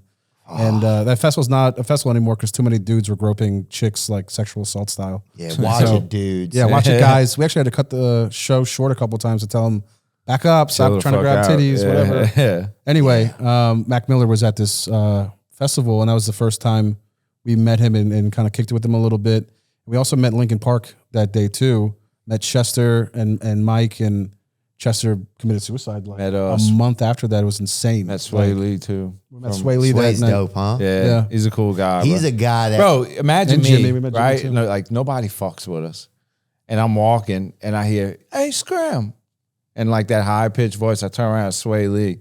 So I'm just, in that moment, I'm like, what the fuck is going on? It's pretty surreal. dude? Yeah. It was one of those moments, meeting all them people where I'm like, bro, what the fuck is Because going we on? don't get the nod from a lot of industry artists or artists in the industry rather. But So is we're it always some of that's by curious. design? But some of it that you enjoy that Sure, probably, right? sure. Like it's probably good you're Bro, good at doing our own Theo, shit. I still work every day like I'm broke. Yeah. I'm in the studio every day. I got this chip on my shoulder that I can't get off. You know, I and think- that's part of it. What do you think that has to do with sobriety? Being A in little this- bit. I think so, you're right. 100%. Because I got like that, dude. I would wake up at 1 p.m. on a Wednesday like it was nothing. I didn't give a shit. And now I can't sleep late. If I'm not cleaning Gotta the be house or doing doing something. something productive, I feel like a fucking piece Yeah. of shit. Good I think point. sobriety is a big Good point. factor. Yeah. I Yeah. think I fell in love with my work. I don't have a wife or nothing yet or anything, but I think my first love is my work. It's like, and I remember back to relationships I was in.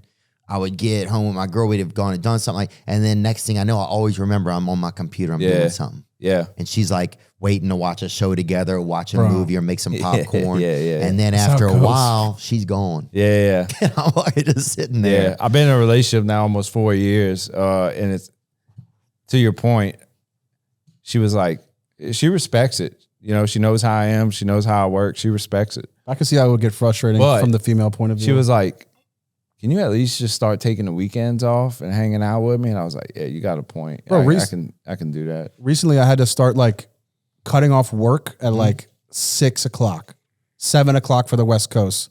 Because with this job, whatever you want to call it, there's no hours. It's not a 9 to 5. No. Things can pop up at 1 a.m. Things could pop up any day of the week and you don't know when or where it's coming from.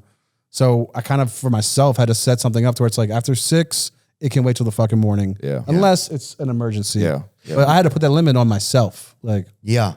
Yeah, you don't realize, you kind of just start to think, oh, I just have to work, but it's not really true. It's your own choice. and then you wonder, why am I going fucking crazy? Oh, because I have too much shit on my plate and I'm trying to do too many things at once. And again, I would attribute that to sobriety. Yeah. But all you guys' stuff is very hands-on. It's like even all your merch, the way it looks, it's like,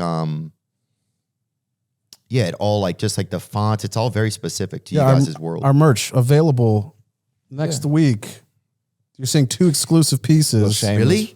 I Yeah. want those. This is from dude. the album. I'll give you this one when I leave. Yeah. Crazy. I got I got a shirt in the car too if you want. Oh, I'll fuck. Yeah. What size you wear? Probably Large or XL? high M to XL. Okay. It's a high M. Yeah. A medium motherfucker. This is a large. It's a big medium. So what the fuck's a big medium? Kind of like a Toledo medium. Okay. I heard a schmedium. I ain't never heard of a big medium. A big medium. I ain't never heard of a big medium, medium. but never a Let medium. me get them big mediums. Dude, I remember one time, bro, we used to make shirts before the Saints games, right? So it was like we would get them print. Oh, my sister had made love to some dude or whatever, and that shit fell apart, and he left in the settlement or whatever. She got like 350 black T-shirts, right? Damn, what? Yeah, like What? large ones. So let's just, double XLs. You know what I'm saying? Fucking those brother That's how I rock outfits. it. Yeah. Tall tees. Yeah. Yeah, brother. Yeah. That fucking, The Scott Fountain Blue debut tee. Yeah, I still rock it like that. Yeah, that fountain blue. It's like a Yeah. fountain blue homecoming dress. Yeah, You know what I'm saying? yeah. That's what it is. For men or women. That's what she got in the settlement? Yeah. That's pretty wild. So she got 300 of them bitches. So, and she and I were living together off of Claver, and so we're like, damn, bro, we got to make some fucking money, you know? And so we got some Saints shirts printed up and like with the Saints shit on it, so it was illegal. We couldn't have it. Bootleg. Oh, yeah. So we're walking before the Saints games just with ice chests and shit. I quit comedy for about maybe 9 months, and we're walking and trying to sell them bitches. And some dude, angry dude, came up and tried to order a couple big mediums. Big mediums. That's what he said? Yeah, and we tried to help him, bro, but he wasn't willing to negotiate his perspective of a medium. Right. Can I put an M in front of this L? Yeah, You know what I'm that's what saying? he wanted to March. fucking, Yeah. he was negotiating from a real unique He angle. wanted so an X medium. What a guy. I'd like to meet him. my girlfriend would walk around. I know she was so not embarrassed. She was supportive, but she was like, "This dude's got to get a fucking job." Sound like my dad, bro, when we were early on. Yeah, He's like, you running up my fucking AC bill. You running up at, oh yeah, dude. When this shit's gonna work, you need to go get a fucking job. about music, you mean? Yeah, this was Because we were like early on. in the studio all the So time. the studio we had was one of those, them sheds you can buy at Home Depot and Yeah. like set up. It was Especially that. this is like back in The 2002. brown with the plywood one styles. This was like what's the fake plywood paneling or whatever? Yeah, something like that. Yeah. Plastic But looking wood. my mom did hair in there, and then she quit doing it. We turned it into a studio. So I was living there on the couch. We were working in there. He'd come up like 3-4 days out the week and sleep over Everything there. before I Want to Die was made in there. Yeah, Everything. yeah. Even some of I Want to Die was Some of it, yeah. Yeah, some of it was made in Fucking there. King Tulip. and That shit. place is legendary. But yeah, he was bitching at me, bro. He's like, bro, you gotta go get some fucking money, dude, because you running my shit up. funny. Or you got people eating my fucking pantry out and shit. Oh yeah, bro. I would Moms sleep would over always there. say that. Well, You know how for coming from here, bro. They think of Hollywood. They're like, man, this fucking pipe. Like, go to the shipyard, bro. Get a job. Get a real You know job. what I'm Yeah, go to saying? the shipyard. Yeah, go through. My mom used to always tell us to get a paper route or whatever. Yeah. I'm like, everybody goes missing in this neighborhood. But yeah, I'm trying to think of the jobs we would get, man. I would just work in my dad's restaurant. Oh, Snowball Yeah, stand, bro. How many Snowball families stand. in New Orleans that fallen apart From a over joint-owned Snowball stand I don't know, dispute, bro. bro? Someone should look into that. People down here take them things fucking seriously, bro. Yeah, bro. Depending on like the style of shaved ice it is, the quality of the syrup. People take that shit mad serious down here. Yeah, like we get the syrup fresh from Italy. People saying all kind of bullshit or whatever. You'll have somebody out of state being like, "Oh, a snow cone," and people are like, it's a snowball." Like they get very defensive. It's a snowball, bruh.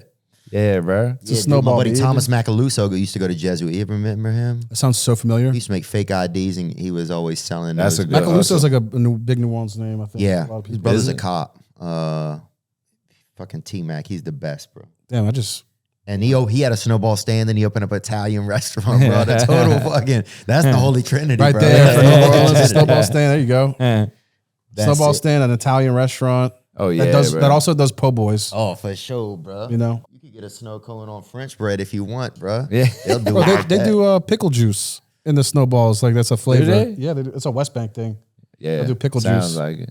People do everything, dude. Bag shrimp on the side of the road, strawberries. Bro, I can't tell you how many crawfish shells I see like just scattered. I along. thought we were gonna do this Chicken do bones. this shit in the woods. I know Remember you how had we talked about it. I thought about it. It's too hot. It'd be bro. so hot, bro. and we the would've- yeah. sound too. Yeah. We'll have to catch it. But we got the streetcar going by. This is a. Oh yeah, this is good. We were in here last night for a couple hours. These guys were in here. The vibes are right. We wanted to make it nice for you guys, man. Fuck yeah. So this tour, where will you guys go? Like I know, like you guys would go abroad and stuff like that. But like, are there new places you add? Are there hot pockets? You said Russia was one of the places that. One of the first. Dude, that was one of the first places we ever went. That's crazy. 2016. From fucking Laplace to Russia, bro. Yeah, pretty much. Yeah. We like brought my dad with us because He was our DJ. He was our DJ, bro. Not only that, but we didn't want to go to Russia dolo because we were worried about like customs and dude, we had no experience traveling. If y'all show up in Russia, immediately I would put y'all, dude. Oh, Yeah. dude. Oh, Till we bro. all make one Britney grinder. It was bro. sketch, bro. Well, I remember It was sketch. Two things. One, my dad ended up being the DJ, and it was funny because we had Scott's MacBook. Didn't we do this And I- all for and like I had a- $1,000 too? The Russian shit, Yeah. it was cheap. I think it was like something like that, $2,000 maybe. Yeah. Anyway. How'd you even find out they were your fans? Somebody hit us up asking if he emailed us. He was a promoter in Russia, asking if we wanted to come over there and play a few shows because we had a fan base out there, and we said yeah, sure. And back then the experience was cool enough. We didn't care about the money. That was just a bonus. So we went to Russia, did Minsk, Belarus, St. Petersburg, and Moscow. Yeah. My dad's up there behind us. First of all, hottest fucking shows ever. Yeah. And my dad's on the MacBook, and we taught him like this means press the space bar to stop the song. If we do this, that means slowly turn He it was so down. nervous, It's bro. funny. He's sitting there with his glasses, like, and he was so nervous. Was dude, he and in his, I he's felt in bad. his 50s? He's in his 60s now. He's, Late 50s back then. Yeah. yeah. Oh, that'll age you 10 years standing there. I could tell he was like nervous as fuck, and I felt bad. Where was it where they rushed the stage? That was Bro. Minsk. Hey, So we're in look, Minsk. If they rush the stage, hit the space bar. Last You know what I'm song, saying? last song, they literally the whole crowd runs It was up Minsk. on the stage. I look back, I see Uncle Pavlos, I see his dad just sitting there like surrounded by people. He's flipping the fuck out. He's was like, the turn young- it down or space bar. Yeah, he was like, I don't know which one. It looked like he was floating, like they were carrying him. You know? It was- That was the youngest show we've ever played. All those kids were like 12, 13. yeah, To this day. Yeah. yeah, it was wild. Minsk was interesting. I never even heard of Minsk. It's just right Yeah, it's in same. Belarus, right outside Russia. So Dang. just the fact that you're even saying that, to think that you could make something, right? That you could make something on the fucking West Bank, that you could make something in a parish, just in a small town, Louisiana, and then there's people in Minsk, Russia. Yeah, It's crazy. It trips me It out. honestly bro. is crazy. It really does. It's unreal, man. And this year we went back to Australia and New Zealand. It's been like, Europe. oh, is that it? Holy shit, bro! That's Russia. Live in Minsk. Holy shit! 1305, 16. Why they have 13 months there? Yeah, holy shit. Yeah, what the? Oh no, they put their days before the month. I remember after this show, this is what Minsk or Look at him. Look Moscow? at him. Look at Minsk. him. Look at him by the DJ. Dad in the back. Yeah. That's my dad fucking DJing. Focused. Damn, focused and Focused. fuck, bro. DJ Uncle P. He's like, down, space bar, down. Oh, dude, he was a nervous wreck. Oh, Bro, it's he like, ain't moving. oh, Look of at course he ain't moving. bro. He got fucking. He look like a statue. Bro, it's like when you're driving with a foot on each pedal. Yeah. Dude, that is so funny that, bro, Look that's. at this. Shout out Uncle P. I think I fell off stage. No, that was Moscow. I fell off stage in this big ass Russian bodyguard, bald dude, fucking dead eyes, just the smoothest thing.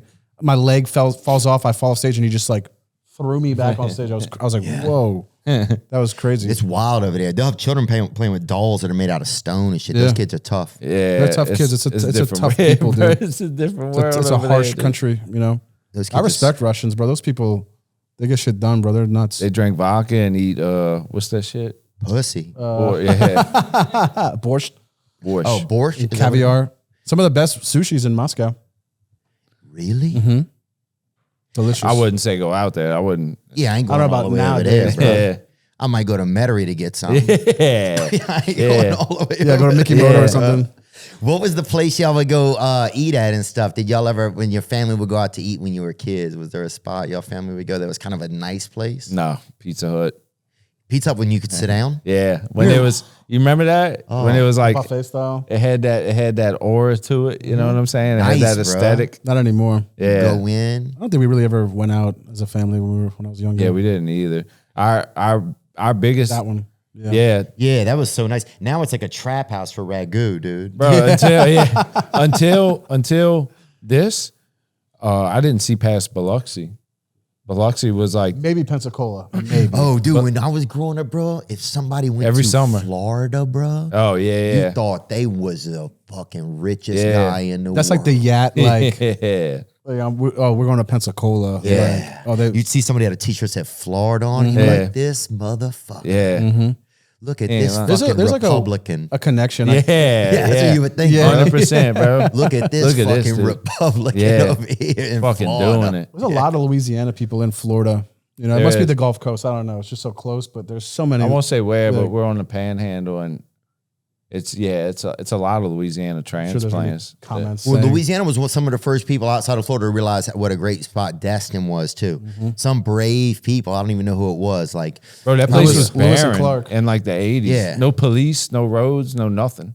And people lived out there. And let's say they bought a house back then for $30K. I mean, they're selling for like $10 million now. It's that's nuts. crazy, bro. That Yeah. place is hot right now. We Destin could have was- bought one, bro. Who? Anybody. I know, we should have. Stupid. Well, it's funny because you said about the Florida thing. I think it was like if your family from Louisiana goes to Florida for summer vacation, if you went to Pensacola, you guys were well off. But if you went to Destin, Yeah. oh shit, You were damn royalty, bro. might as well just Yeah. You I don't. fucking I royalty. didn't know people that went to Destin. Yeah, your stepdad must have owned a Subway or something. Yeah. Yeah. We had a girl in the town in Covington. Yeah, her Yeah. stepdad owned a Subway, and they'd always go to Destin. Yeah, Yeah. your stepdad that owned a K&B or whatever. Those motherfuckers, dude. I got a blowjob from Jared from Subway's sister one time in the Nuh-uh. quarter. Shut Yep. the fuck up. Was it fire? Huh? Was it fire? Were you like 8? I mean, I would say I was probably about 5. No, because he's he's a pedo. You know, Oh, yeah, I don't know I if see. it ran in the family or No, what. I mean, I had a pretty small wiener at the time, bro. I was young, you know. I Yeah. had that 4-inch round on me. They discontinued it. Yeah. Remember that $5 bread? foot long? Yeah, remember that bread? They used to have that 4-inch round, bro. They got rid of that bitch. Subway's always like trying new things and getting rid of them. Yeah. Like Oh yeah, Subway ridiculous. Always. Was that before the controversy with her brother? That was, let me see, 2002? are you 2002? Damn, That was brother. way before the controversy. Yeah. 2002 to 2006, somewhere in there. That's like right when Jared first started like being Jared. But yeah, was it fire? I wouldn't say all of that. I don't remember that much of it. It was in the quarters late. It was indoors. It was just something to do. It was, it was was just it kind of toasted? it was a crazy, No. it was toasted. Did you get a drink and chips with it? Bro, that would have been crazy, bro. I got a drink and chips with it. some Miss Vicky's. Yeah. Oh, the misfit. Salt and That's a vinegar. Subway hack. You got to buy a bag of salt and vinegar Miss Vicky's and put it on the sandwich. That's Yeah. the hack. I never done that. Get a little man. crunch in there. Trying to think if I got a good hack. I got nothing, man. I got nothing. I can't believe you got blown by Jared's sister. That's insane. That's I cannot fire. wait. Yeah, sorry to tell y'all that too. I just No, didn't it's know. awesome. Dude, I love it. That's I crazy, love it. dude. I forget about it, and then I'm in New Orleans. Tell and me I had more. to say it. Oh, dude, one time I went and saw High Fly Like Paper, Get High Like. Oh, Oh, MIA? Yeah, I went and saw her at. She blew you too? No, it would have probably been neat, but Yeah. I saw the guy from Step Brothers there at the concert. John C. Riley? Yeah, No, huh? it was like 4 a.m. She finally went on. That's crazy. That was Here? cool. Yeah, House of Blues or some shit? yeah, it was just in 4 the it was over on a warehouse district. No, in Frenchman. Okay. Trying to think of another good show. Oh, the first show I ever went to was at Rendon Inn. I don't know if you guys remember. It was an old restaurant they used to have, and Marilyn Manson played there. Damn. The 90s? Yeah, Late 90s?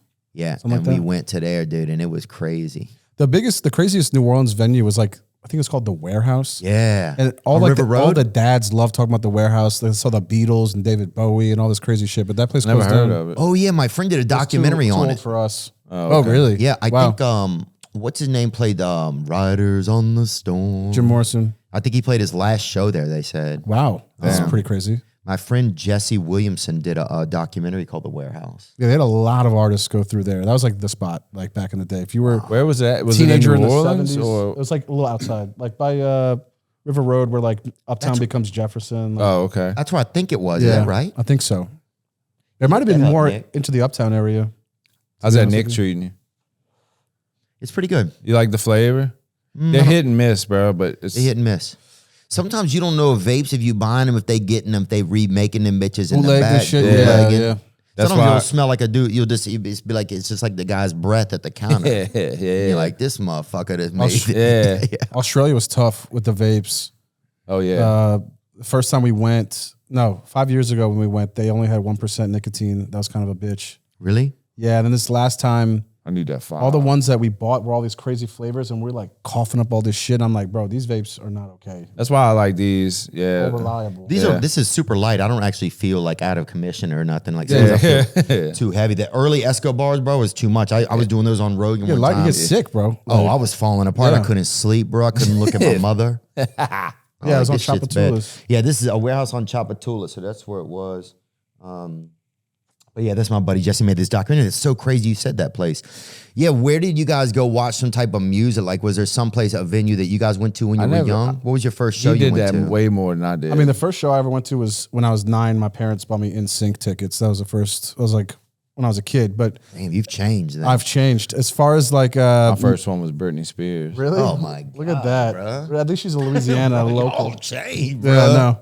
I'm gonna say 100%. Y'all. My changed. parents thought they snapped by getting me tickets to Britney. Me and my dad went. It was weird. You but- and Senior went to Yeah, Britney yeah. Spears. yeah, brother. If you knew his dad, you'd be like, "What the fuck?" I was like 8 years old. They thought He they probably snapped. hated man. every second of that. Yeah, they thought they That's snapped, crazy. and they did snap. They did. I did go to like shows when I was a teenager, being in bands and stuff. I lived in Fat City, so they had Cypress Hall right down the street from the police station on Hesmer, and they had the Lions Home. They used to do shows at by the Burger King on Division and Metairie. They had a few. New Orleans was good with the all ages stuff. They had like places Yes. for teenagers to go. Me and my friends' bands would put on shows and play, and 100 kids would show up just to have something to do. And then they started after Katrina. A lot of those places closed down, and then it became like mostly bars and House of Blues. But there was a lot of. I was very involved in the music scene when I was younger down here. The Hot Boy, yeah, when the Hot Boys were running around, there was so much going on, bro. New Orleans has always been a fun place, dude. Oh, yeah. Fun I place was to catch music. more on the North Shore around that time, and That's when me and you didn't really speak. yeah, I And was throughout deep. all of high school. I mean, he and I didn't hate each other or anything. We just growing up separately at that point. Yeah. Well, they had a band from the North Shore, 8 Candles or something. No, They had one that got 12 really Stones? big. 12 Stones. Yeah. That's it. They The had dude some- used to like babysit Kyle or some shit, the singer or whatever, something like that, right? Really? Or you grew up next door to that guy from 12 Stones, the singer. Yeah, nice guy. I went to high school. What's his name? Paul McCoy. Let's look him up. Bro, I heard a story about that guy that he's on that song, the Evanescence song. Yeah. The Wake Me Up, that song. And I heard that they offered him a piece of the song, royalties, or like just flat out 10 grand, and he took the 10 grand. Wow. 60 grand? Still, that song's made way more than 60 grand. yeah. But he bought a Lexus, bro. He bought a Lexus. That's the thing. Yeah. Bruh. He bought a PT Cruiser. Dude, my boy Gabe Hall. See if you can look up Gabe Hall Cemetery on YouTube. It's Gabe Hall Cemetery rapper. I don't know if they'll show this shit. He's still rapping now, or is this some old stuff? This is some old shit, bro. Cemetery rapper. Oh, you're gonna have to go deep for this. Did you ever chill in the cemeteries, being from Louisiana, or no? No. Is that more of like a New Orleans thing? I think We it would is, go. bro. Sometime at Halloween, people would go do stuff over there. In our town, people would dig one up every now and then. Really? Yeah, this is him right here, bro. My boy Curly Q. He used to make these videos, bro. Oh, let's go. This is the real shit. You love this. Wow.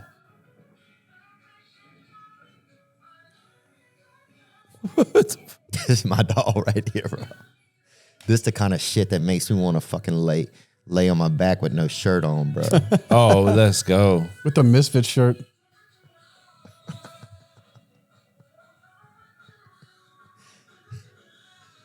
Wow.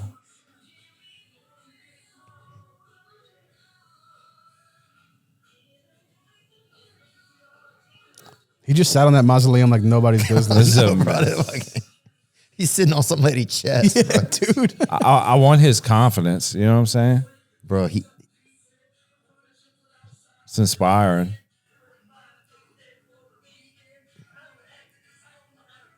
The arm movements. Fucking right. Here comes his boy with the fucking dog. Oh, he going crazy. What the fuck? Where is this? Do you know? He all Yeah, on man. people's graves, bro. He going crazy. Bro, this North Mandeville, Shore? Louisiana, bro.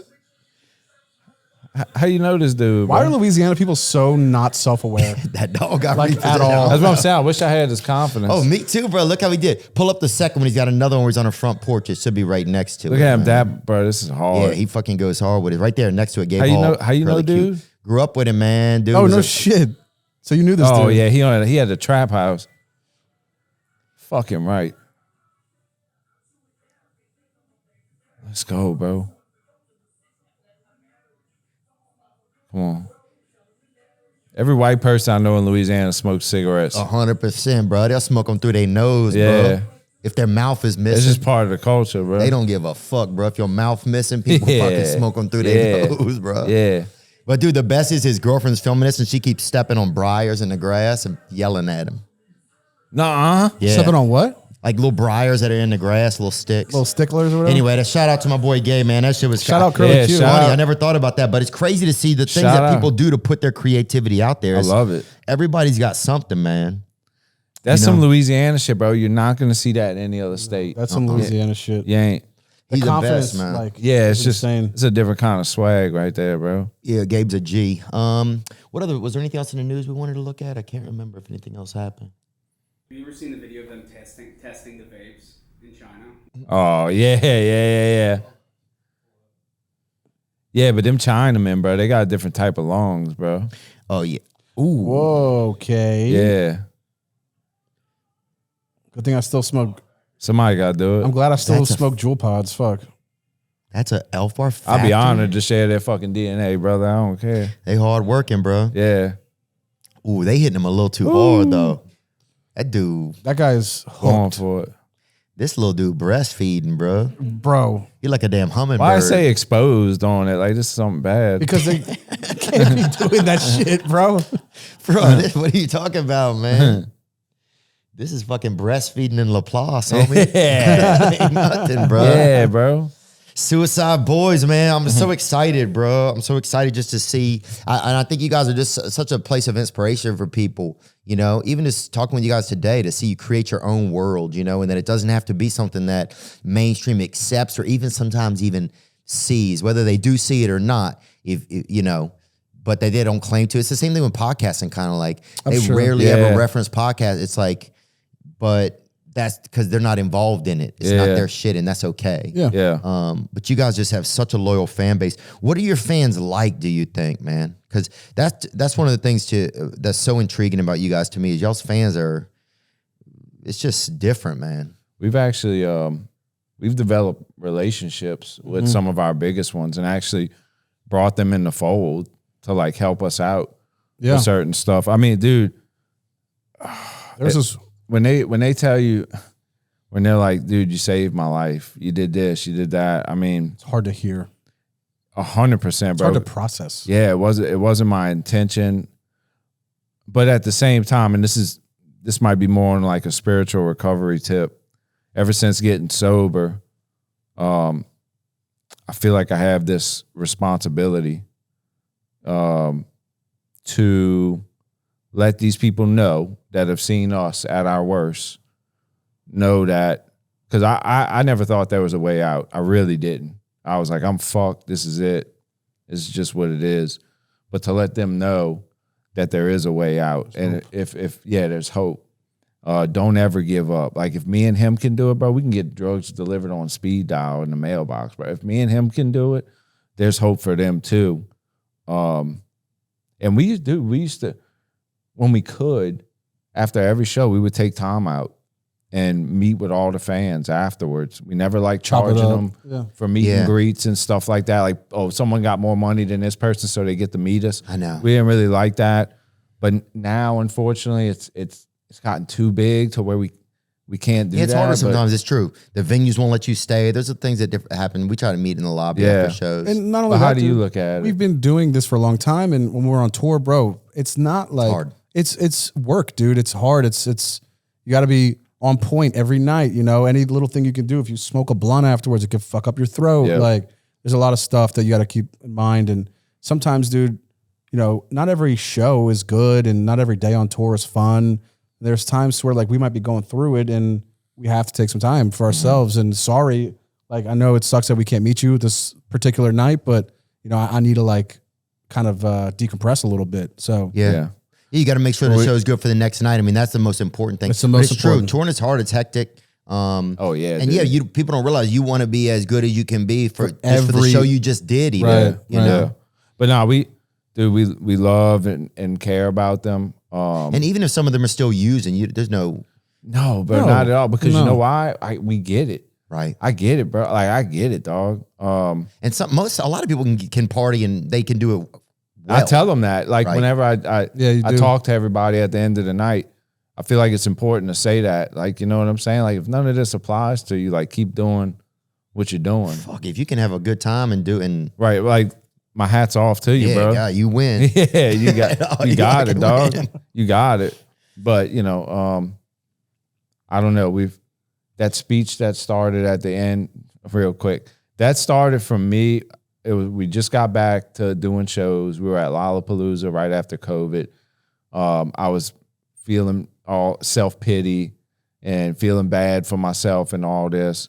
So I was given this sappy, like, poor pity me at the end of the show that we did at Lollapalooza, but it just somehow it turned into something else. Inspirational speech. Yeah, and into what it is. And I mean, dude, one of the guys that works for us, he like helps us run our social media accounts, and he works with us on tour doing merch. You know, we met this kid as a fan. It's our boy Six. yeah. We met him as a fan because he created the at G59 Records Twitter. And this was so early that Scott and I hadn't even gotten around to making our own fucking Twitter We didn't know yet. we had fans. Yeah, Like, we had like a few thousand fans, whatever. But he was super in tune with underground music, and he knew about us and loved us. And we messaged him, being like, "Yo, can we have that account? Like, what? You know, it's our name." He's like, "Yeah, I was just making it so nobody else would. You can have it." And we're like, "Okay, cool." And then a few months later, we're actually going to do a little Texas tour, doing Houston, Dallas, a few shows. And he's there. And he's in Dallas. And he was like, we're like, dude, come meet up with us, whatever. And he also could get us drugs. Yeah. Get us some Percocets, some Xanax, some weed, whatever. yeah. Needed And we that. met him, and we realized we like this kid. And we're like, you know what? You took the initiative. That's yours.